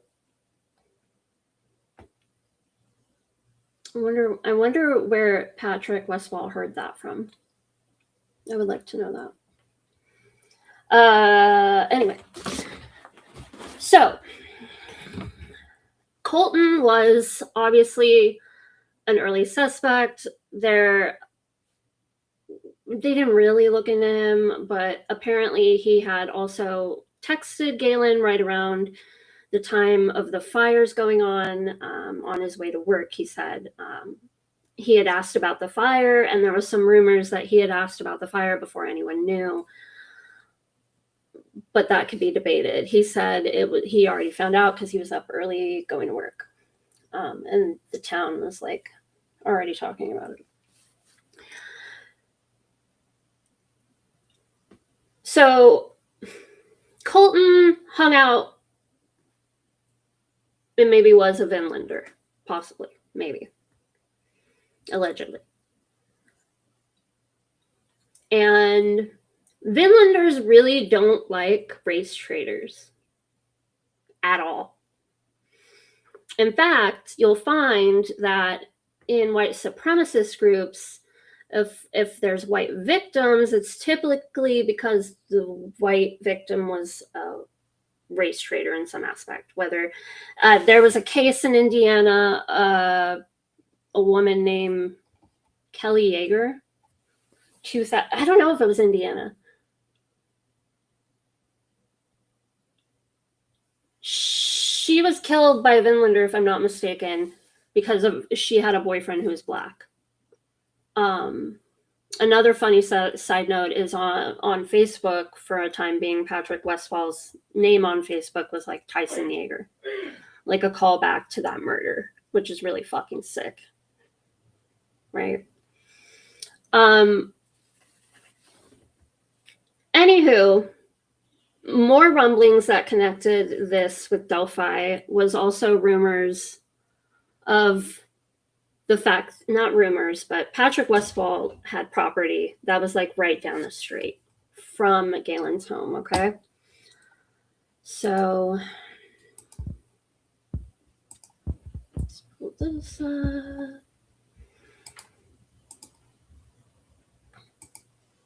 Hey, Streets.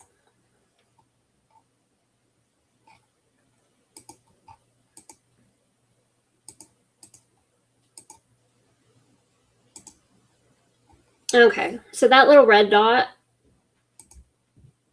that's where Patrick Westfall lived, and like you just go straight up, you would hit Galen's house. It was very close. Okay. Patrick Westfall is obviously a Vinlander. I've heard rumor that he's not now. I very much doubt that. They don't just let people just, oh yeah, I'm not fucking in the Vinlanders anymore. It just doesn't work like that.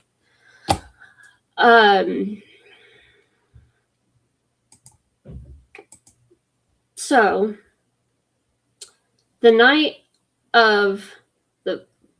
prior to the fire, Brad Holder posted on his Facebook Brad Holder, November 20th, 2016. We had a bloat today here at Jaeger Tierson House. Thanks Rachel Miller for coming out. Hail the gods, hail Odin's children, hail the tribe of Gungnir's path, and hail to all my brothers and sisters online. Tribe of Gungnir's path is the fucking tribe that Brad and Pat made up, okay? So they had this bloat the very night before the fire, and this is why so many people tie the two crimes together, because it's just very suspicious that one of the very few Black families in Flora is murdered in an arson, who lived right down the street from a known Vinlander who didn't take kindly to race traders, who also knew Colton Creasy and also lived right down the street from Galen. And also, according to Galen recognized Patrick Westfall's daughter as someone who knew Keyana, her oldest, the 11-year-old.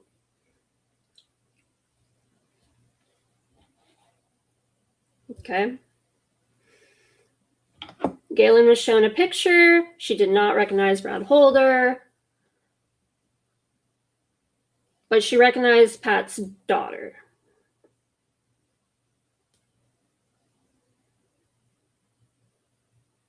Weird coincidence. There's been rumor, or not rumor, but it was said like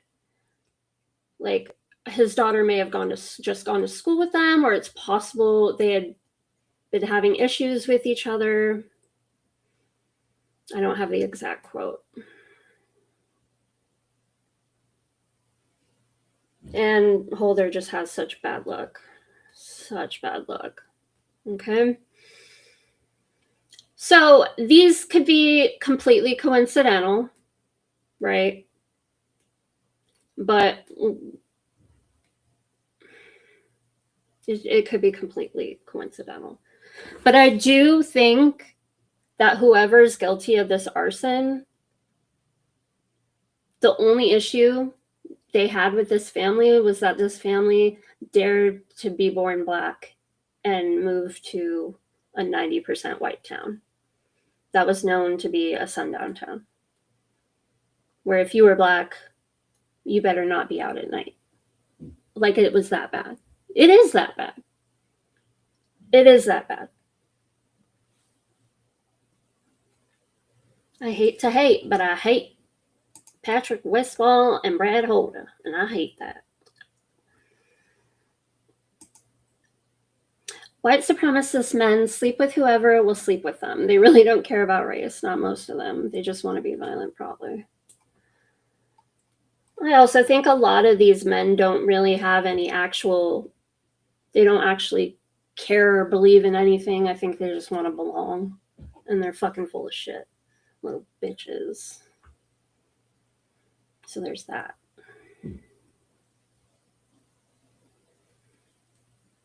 Okay. So there's that angle, right? There's the whole, well, did the Vinlanders get pissed off that the Vinlander Colton was dating a Black woman? And so they do what the Vinlanders allegedly maybe like to do, and they start a fire to send a message or to purposely kill the family. I don't know. Okay, so that's one angle. But there's also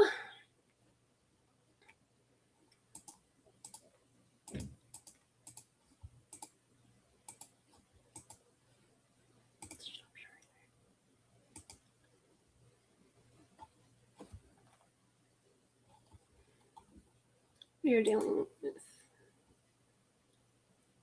What's Barry? Oh, very low IQs. Like yourself, Skinny? Just kidding.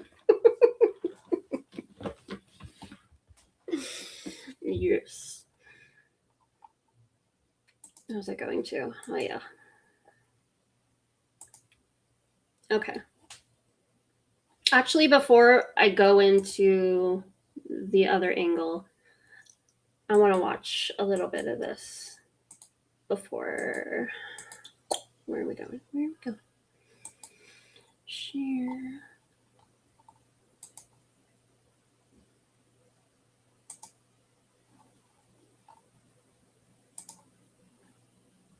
A dive into a story some of you may not know about. Close to 8 years ago, in November 2016, a fire in Flora, it tore through a two-story duplex and left 4 girls dead. They were all young. None of the girls were older than 11 years old. Their mother, she was able to escape. Officials then deemed it an arson. Over the next few nights here, we're going to take you through new developments that we've uncovered. But are investigators any closer to bringing the case to a close is a question we're asking. Here now, our first part in our series, a retelling of that horrible night. It all started here, at the intersection of East Columbia and South Division Streets in Flora, Indiana. Now, an empty lot sits as a reminder of it all. The two-story duplex was home to Gaylyn Rose and her 4 girls, living on one side and another woman living on the other. Rose had moved in the summer of 2016 with her girls, 11-year-old Keyana Davis, 9-year-old Keyara Phillips, 7-year-old Kerriele McDonald, and the youngest, 5-year-old Kionnie Welch. The girls were so playful, sweet. They would do anything for anybody. They were very loving. She was starting a new life after moving to Flora, Indiana, a place people considered a quiet Carroll County community. The unit was rented for $500 a month. It was comfortable. It was home. Things settled, and the girls started school. They even took up cheerleading. Gaylyn, too, found her routine, a job working as a clerk at a town gas station. Rose recalls that Sunday night. She had just put the girls to bed. She retired to her bedroom downstairs, eventually falling asleep. The shock of what happened next awakened the town. It was so chaotic. I mean, you hear yelling and screaming. Smoke and flames had filled the home and reached the top floor. That's where the girl's bedroom was located. I heard the mother hollering for her children and the children hollering back. Rose, asleep at the time, got up and leapt from her bed and into action. Intense heat engulfed that unit. She tried going up the stairs in a desperate attempt to get to those girls. The smoke and the flames, too much for her, and made that attempt futile. Able to go no further, she ran outside for help. Arriving crews found the home ablaze.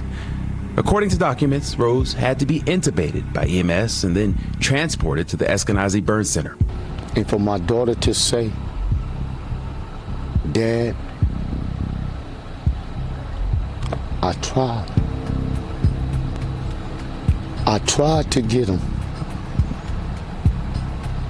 But Daddy was just too much smoke.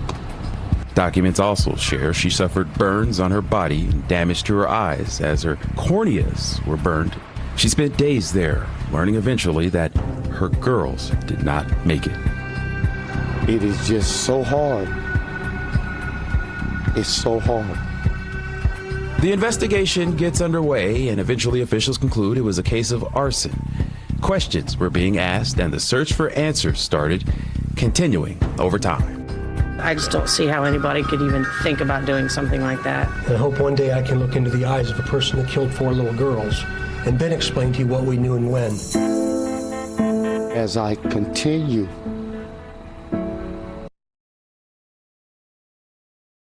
explain what we knew and when you didn't know a fucking goddamn thing. And if you do know who's involved, you're never gonna do anything about it. Clearly.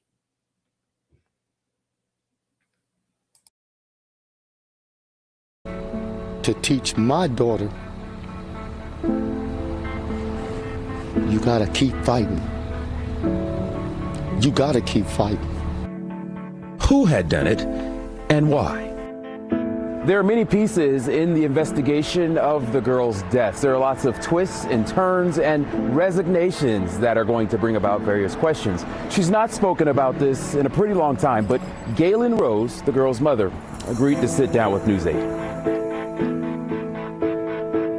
That is very heartbreaking for me. I don't have no understanding to it. I still don't.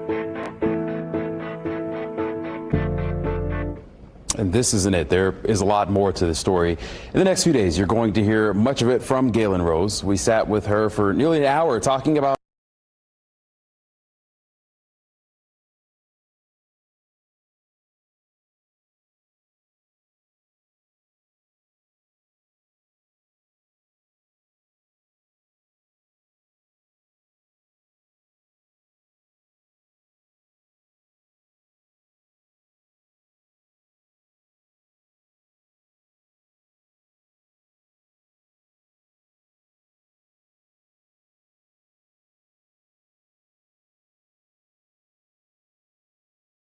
well, to I-Team8's investigation into the Flora fire and a chase for answers. Tonight, for the first time in years, Galen Rose, the mother of those 4 girls who died in that fire, she sits down with I-Team8.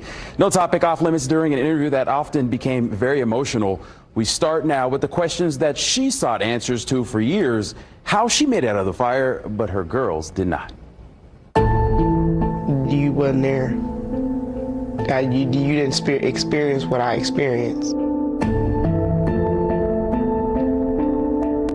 They don't understand the real love that we had for each other as mother and daughter and everything. My life will never be the same. Are you angry? I'm angry, I'm hurt. I'm more hurt than anything. I'm more hurt than anything because my family was wiped away right in front of my eyes. Deeply painful memories as Galen Rose, it was too much for me. It was too much for me. Whose 4 girls died in what investigators deemed an arson, takes us back to the last weekend her 4 girls lived. 11-year-old Keyana Davis, 9-year-old Keyara Phillips, 7-year-old Kerriele McDonald, and the youngest, 5-year-old Kionnie Welch, all killed in this 2-story duplex in 2016. The only place they live now is in Rose's memory. Do you remember those moments, and what was it like? I think I talked to my grandma before I went to sleep. Out of nowhere, something just told me to get up. Rolled out of the bed, and then it's like when I hit the corner, that was it. It was. Sorry to interrupt this incredible woman. I also have read that she had stated she possibly, I don't know if I read this or I heard her say this in an interview with Tara, but she stated that she thought she had heard something, and like she had woken up and thought she heard one of the girls in the kitchen, but then fell back asleep and then woke up again this time, which I found interesting.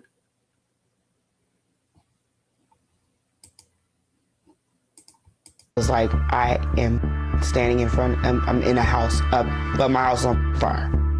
So I tried to get to the steps to go up to get the girls, and I couldn't breathe, couldn't talk, I couldn't say anything. That's how bad the smoke was.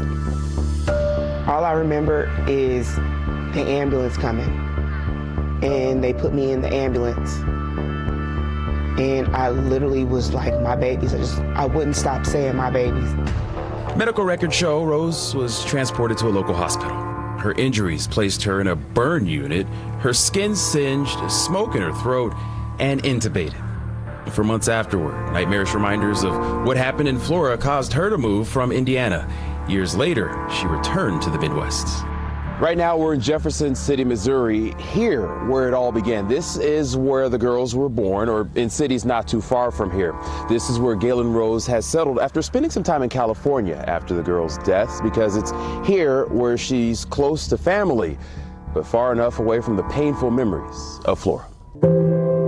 They all had different personalities. Keyana was more, book smart, as far as like she wanted to go to school, she wanted to be outside. Keyara, she was more homebody, stay in the house. All of them didn't listen. None of them listened. Sometimes they listened, sometimes they didn't. This is the first time she's opened up in years.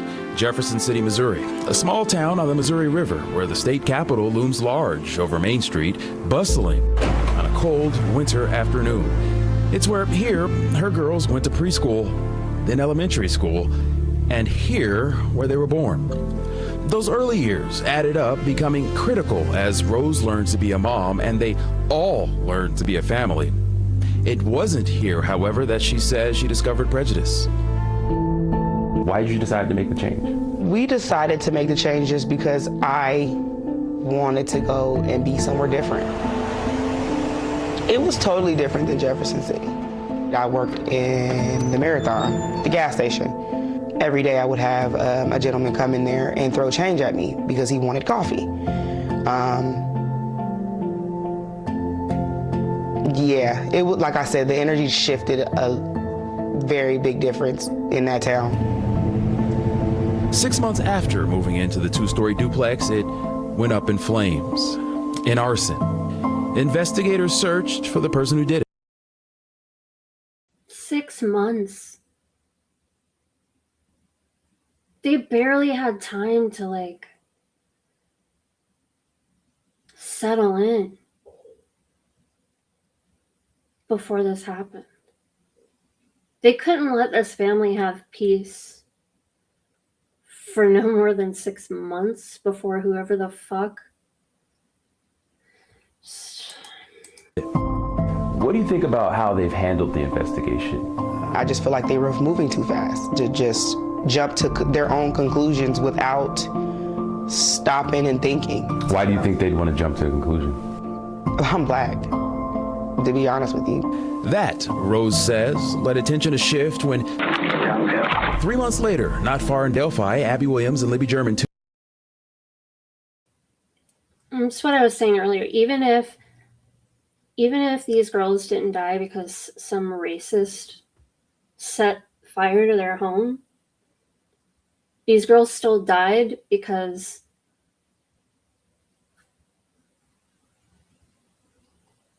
so many people didn't care enough about them and only cared about themselves, or just didn't care at all and moved on to Abby and Libby. Two white because of prejudice. Girls went missing before eventually being found murdered. That's when, according to Rose, the frantic press coverage, law enforcement resources, and all attention shifted away from her girls and solving that case and went to the hunt for Abby and Libby's murderer. Do you think if you were white and this was 4 white girls who had died in the fire, do you think the investigation would have been conducted differently? Of course, yes. They would have took more time into it. They wouldn't have just did a little investigation and then boom, up, it was this. And like, it was so fast. Within 3 to 6 months, they had all the answers. I just don't believe it.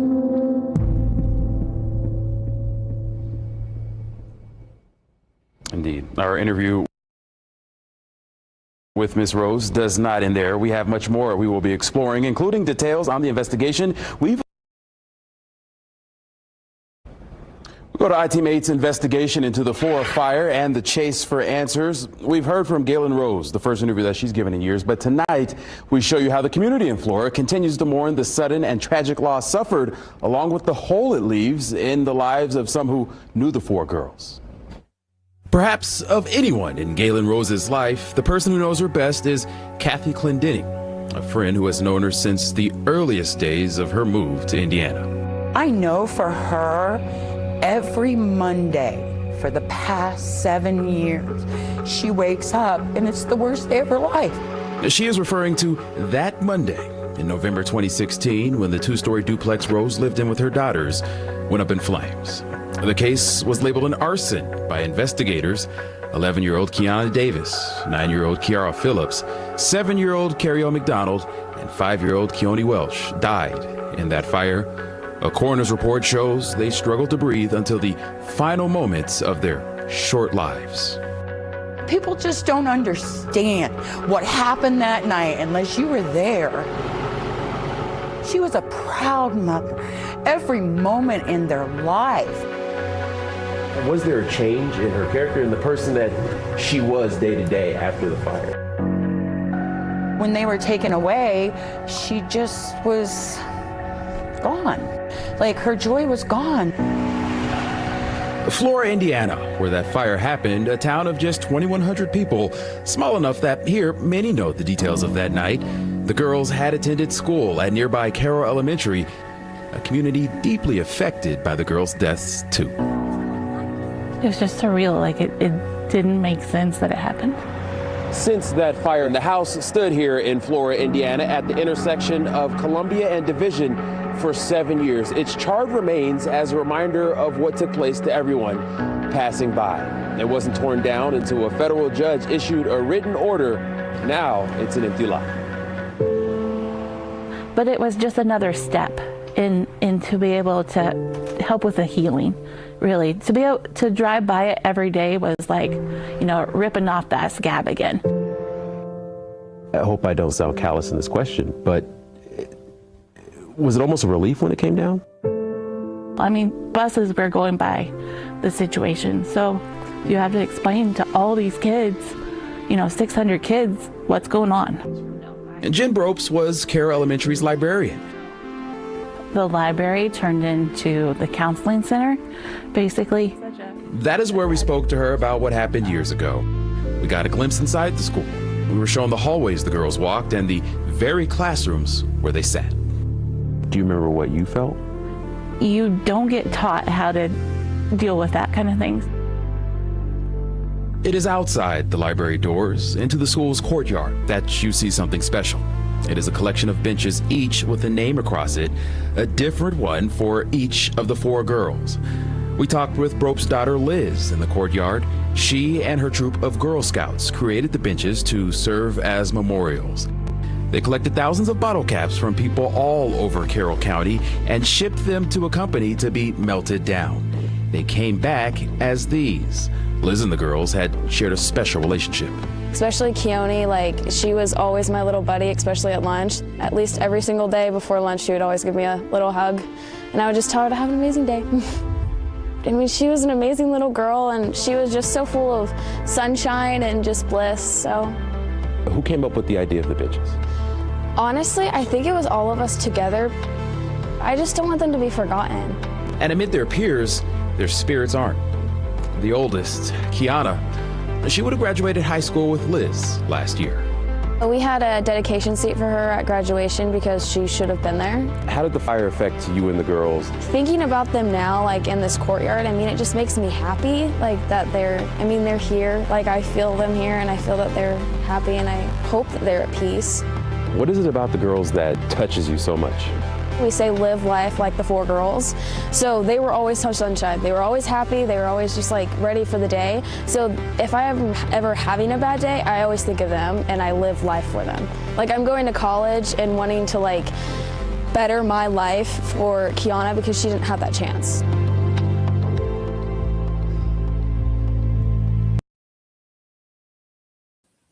It's a very sweet girl. Really sweet girl. Proud of her, mama. Whoever raised that girl. We're going to turn now to I-Team 8's investigation into the Flora fire that took the lives of 4 girls and the chase for answers we've been following. Tonight is our final installment. There are new reactions and newly uncovered details that paint a picture of the arson case, those involved, and the investigation, all of it in ways that have never been reported before. My story has not changed. Galen Rose talking with I-Team 8, the first interview she's done in years. That town and that house took my kids away. Sharing with us her questions about the night that her girls died in a house fire in Flora. I went from hearing them to not hearing. It was eventually ruled an arson, and now she is asking pointed questions, wanting to know if the deaths had to happen. They're just out of the blue. They were here and then they're gone, and I just don't have no understanding to it. In the aftermath of the fire and in its burned out remains, investigators discovered a smoke detector that they say had not been functioning correctly. Rose is asking if her girls could have made it out alive if that smoke detector had been working. Did potential conflicts of interest get in the way of the investigation? Did small town politics play a role? And where does that case stand now? We've combed through documents from lawsuits and other records, talking to Rose about all of it, as she talked oftentimes through tears. Some days I just don't want to do. I just be wanting my babies back. A new wrinkle we've uncovered, this letter addressed to Rose and her attorneys. Here it is. This is dated July 19th, 2019. Okay. Okay, thanks. In it, state police say they want to talk to her to get more information about the fire, saying it's related to whom she commonly associates with. There's also a promise of immunity from criminal prosecution offered by Carroll County's prosecutor related to Rose's alleged illegal drug activity. That activity, Rose admits, her alleged drug activity is smoking weed, y'all. It's weed. Okay? I know for some reason in Indiana, weed is like heroin. Okay? They throw you in the fucking clink forever for just having it on you. But in normal world, weed is so much better for you than alcohol. And yet all of Carroll County sure as hell is running around in their police cars drunk as fuck, allegedly. Maybe.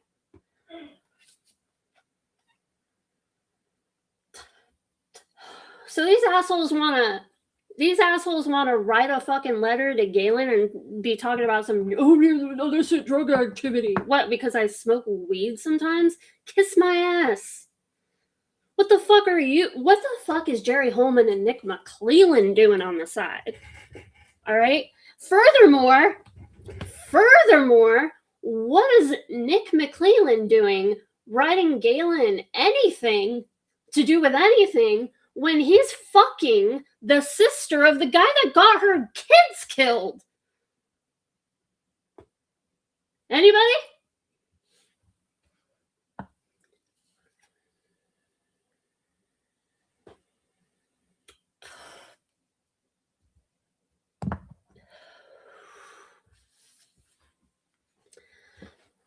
Because Nick McClellan is fucking Drew Yoder's sister.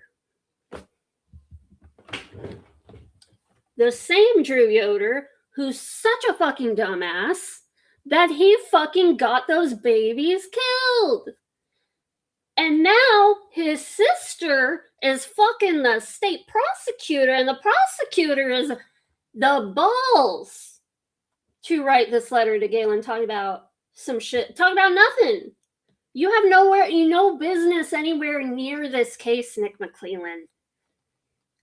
Go the fuck away. Okay, sorry. had been smoking marijuana from time to time, including the night of the fire. Investigators did find evidence of what they call a marijuana cigarette inside her bedroom. They thought that I was selling drugs. They thought you were selling drugs? Yeah. Did they say that? Yeah, they didn't directly say it, but it was rumors. State police are saying, you come talk to us, it'll help the investigation. People might look at that and think you're hiding something. I'm not hiding anything. And again, fucking racism rearing its fucking head. Oh, she's a black woman and she smokes weed, so she must be involved in gang activity, right? Like, this is how these fuckers think. I will talk to him. I've came to that conclusion, but it's just been no communication. But don't ask me some intrusion questions that does not have anything to do with the fire. We took that information to Indiana State Police, asking them if they still wanted to speak with Rose and if the offer of immunity still stood. The response, only that they are willing to speak with anyone who may have information. At the time the letter was written, the Carroll County prosecutor was Nicholas McClellan, who is also that county's prosecutor now. On the question of immunity, state police directed our question to his office. His office did not respond to our request. Rose's friend did not respond to their request. Yeah, you want to be so helpful, right, guys? A news station is reaching out about one of the most infamous arson cases you've never solved that killed 4 little girls, and you don't even want to say nothing. Why 4? Why 4?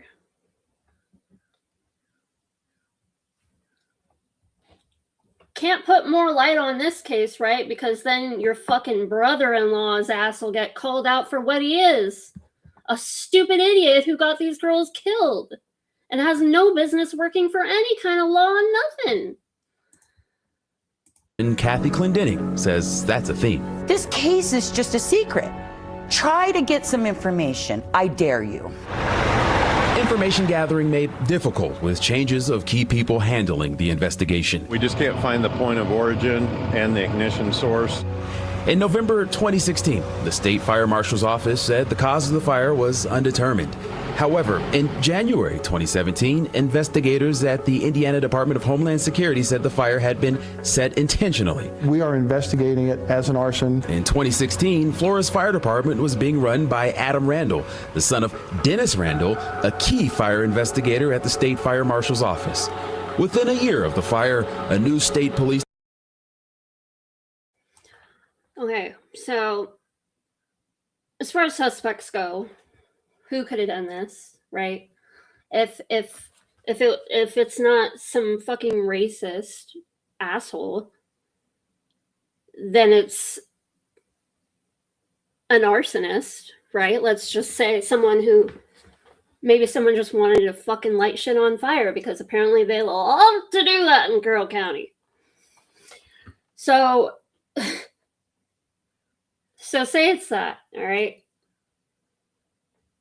Well, the lead fire marshal fucking dude, Dennis Randall, for DHS or whatever, I forget his exact position.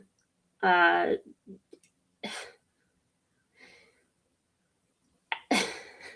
don't even know where to go with this. Adam Randall is, correct me guys, I don't know if Adam is his son or his brother, but Adam Randall was the fire chief, okay?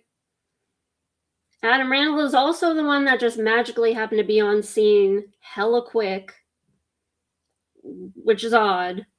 Adam Randall also is the one who attempted to crawl in there and do his own rescue attempt, according to him, from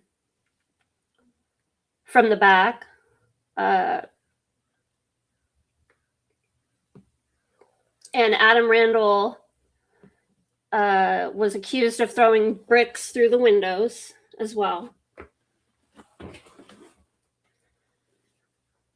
And father and son, thank you. Okay, so Adam Randall resigned when all this weird shit was coming up. And we'll get more into Adam Randall. I'm going to do, I'll do a stream on the Randalls.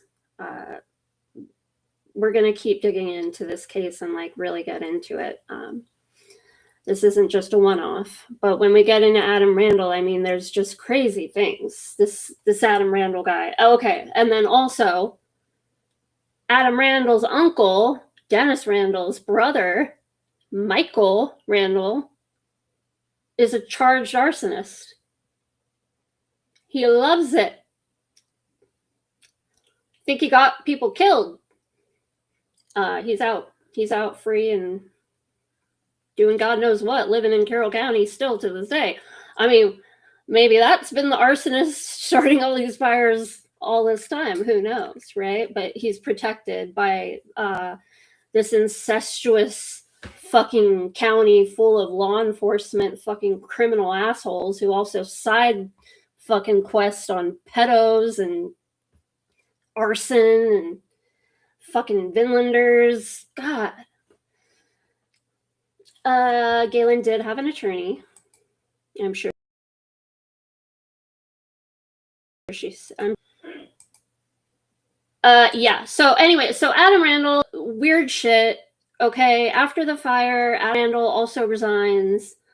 Adam Randall, this fire, for whatever reason, could just be the fucking trauma of witnessing all of this, right? To be fair, but Adam Randall kind of lost it after this. He did lose it. So much so that he had a standoff with police where he was threatening to shoot himself. Had to be intervened. He's fine. Also, he has a very questionable back tattoo that resembles 4 people in a fire. fucking weird. It's just all this weird shit. And the problem is, say this Randall family, maybe they have more than one arsonist in the family, right? And maybe Adam did this. Maybe that's why he was so early. Maybe he did it, right? Well, he was also the fucking fire chief, and his dad was the fire marshal in the you know, like, the corruption in this county is so much so that the police literally can't solve any crime, because if they do, they'll get someone of their buddies caught up in something, because everyone's got their hand in some kind of fucking weird cookie jar. So anytime a fucking arson happens or people are murdered and these guys start to investigate it, it's like, oops, it's one of ours again. Well, guess we have to pretend we don't know what we're doing and that we can't solve it again. I mean, the corruption is so bad that literally they cannot solve any crime in this county, because if they do, they would expose their corruption.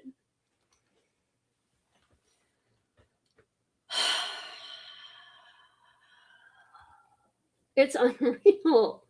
It's unreal. Detective had taken over the police investigation. Dennis Randall had resigned his position at the state fire marshal's office after questions about his handling of the case. To a certain extent, the fact they've not been solved has affected my decision. And the Carroll County prosecutor, Robert Ives, had retired. Adam Randall had also resigned as Flora's fire chief. Adam Randall's boss, before his resignation, had been Josh Ayers, the president of the Flora Town Council and the owner and landlord of the home where Rose lived. The town's current fire chief declined to talk with us. Okay, so look at that. So her landlord also owns like half the town and is also the boss of the fire chief who was supposed to investigate it, right? What?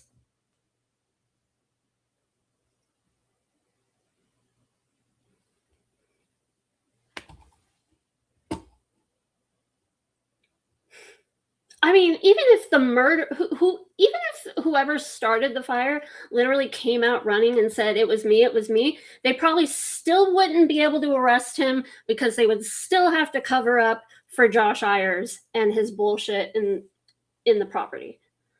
Like, it's that fucking crazy. When contacted. Do you believe the investigation began the right way, and do you believe it's still being conducted the right way? I don't believe the investigation started the right way. I don't think they investigated it properly. The private investigator hired by Rose and another hired by attorneys for the landlord offer differing opinions as to whether Rose had enough time to get herself and her girls to safety had a smoke alarm inside been working.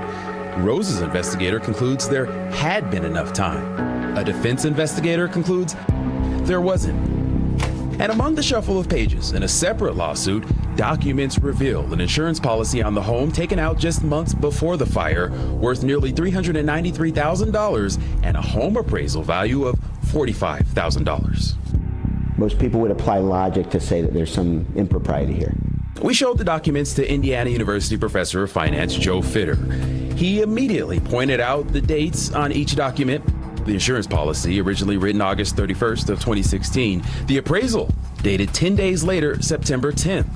A little over 2 months later, November 21st, the home had gone up in flames. The policy was actually written before the appraisal was conducted. A lot of times when policies are initially written, they're written based on a verbal conversation with the property owner. They're not validated beyond maybe what's in a computer system or what's online, what's available from Zillow.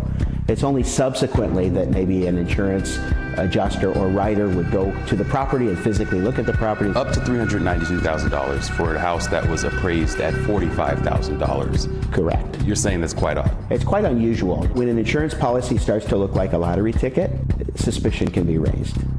Insurance fraud.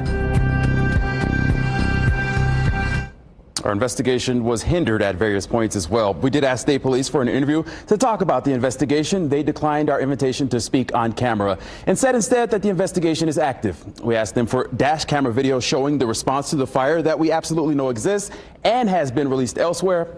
State police denied that request as well, citing the open investigation. We also reached out to Carroll County's current sheriff, who also declined our invitation to interview. Good. Hey, this is. Oh my God, it's almost like I thought they wanted to help solve the case, though. It's almost like they don't.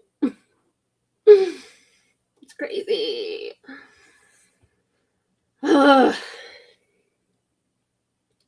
Is the reporter still alive? People seem to end up dead when they start asking questions. Right. Right. So, I mean, people call us crazy sometimes for thinking that the Delphi shit is an issue and that they wanted a patsy because that Carroll County has some shit to cover up, God knows what. But, you know, they may have self-serving fucking reasons to accuse someone innocent of a crime of doing something they didn't do, right? But we're kind of crazy for thinking that. We're conspiracy theorists. It's nuts. But over in Flora, one town over, the landlord is your boss of the fire chief investigating the murder that you never solved, just like all maybe 20 other fucking arson murders you've never solved. But we're crazy. We're crazy when the federal court, during this civil suit with Galen and her landlords, says this is small town corruption. Called it out. Said this is small town corruption. Called them out, Carroll County. But we're crazy. None of this has to do with the fact that Carroll County is ran by a bunch of racist, fucking alleged, maybe drug dealing, fucking frauding, murderous assholes.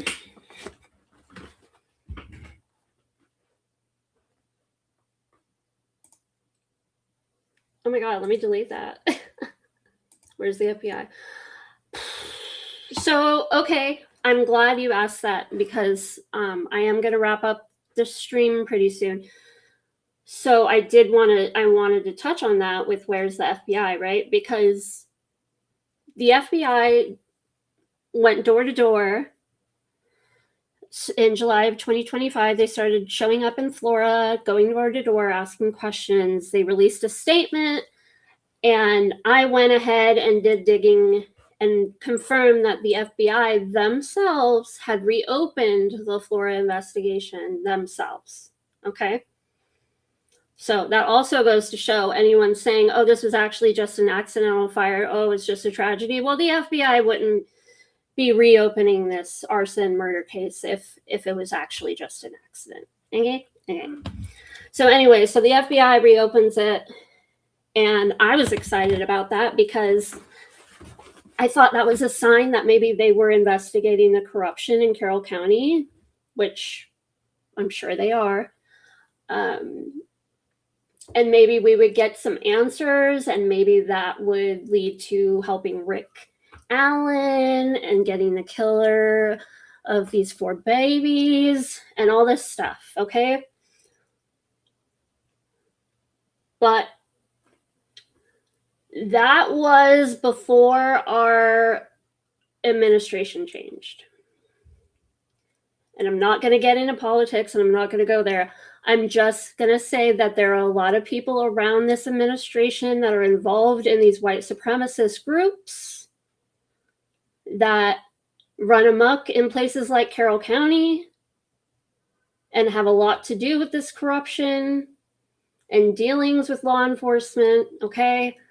Right now, our administration, I mean, the lead of our FBI got up in front of the world and said, I'll see you in Valhalla. All right. So I don't think that there's going to be proper investigations right now into what's possibly going on right now over there. I don't think right now we are going to get anywhere with Flora,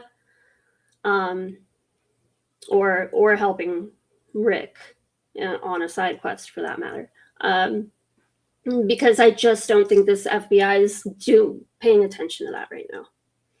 I don't think they care. So, I don't know. I don't know what we can do.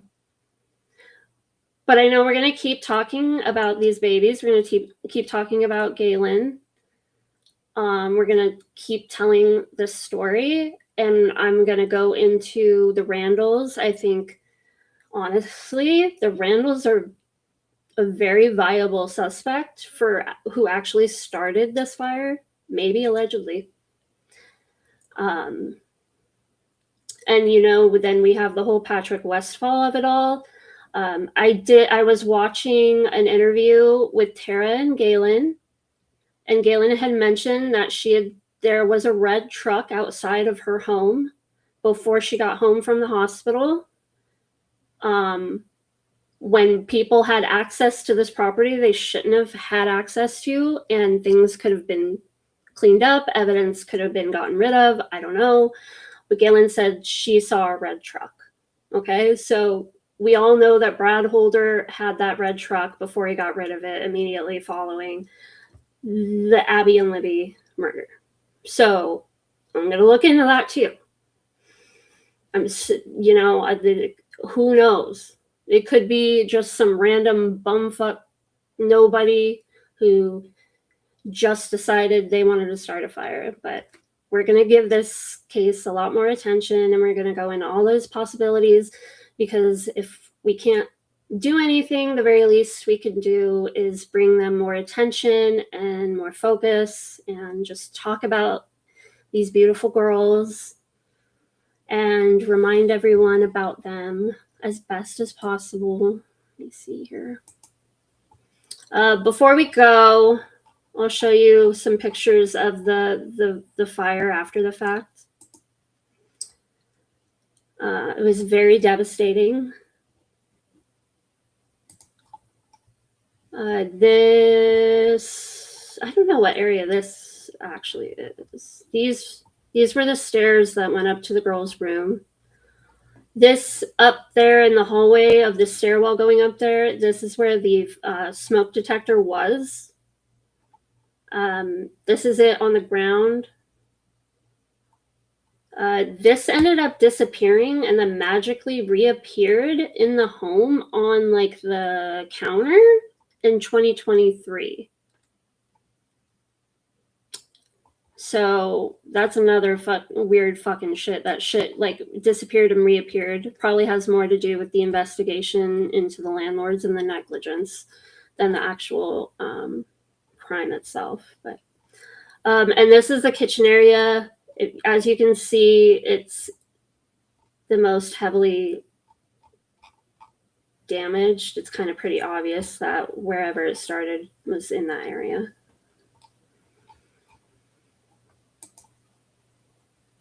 Let's see. And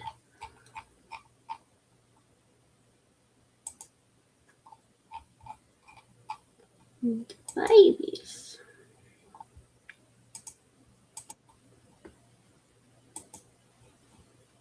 Let's see, something here.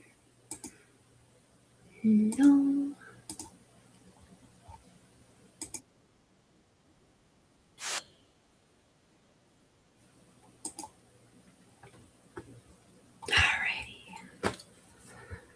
So I just want to play that and look at some pictures of the girls as we wrap up. Did anyone have any like random questions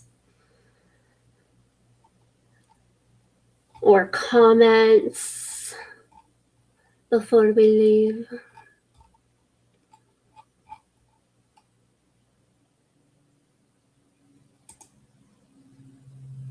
Yeah. Those poor babies. in their autopsies. They had soot in their lungs.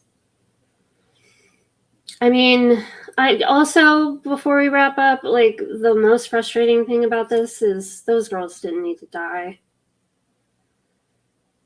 Like, they could have been saved. Fuck, you know, take the murderous arsonist asshole out of it. There was no reason for them to not be saved by fire department. So everyone pray for Galen. I don't know how she does it every day of her life. But keep her in your prayers. And we will be back here and we will talk more about these babies and everything else. And thank you guys so much for coming. And I love you. And have a good night. Bye.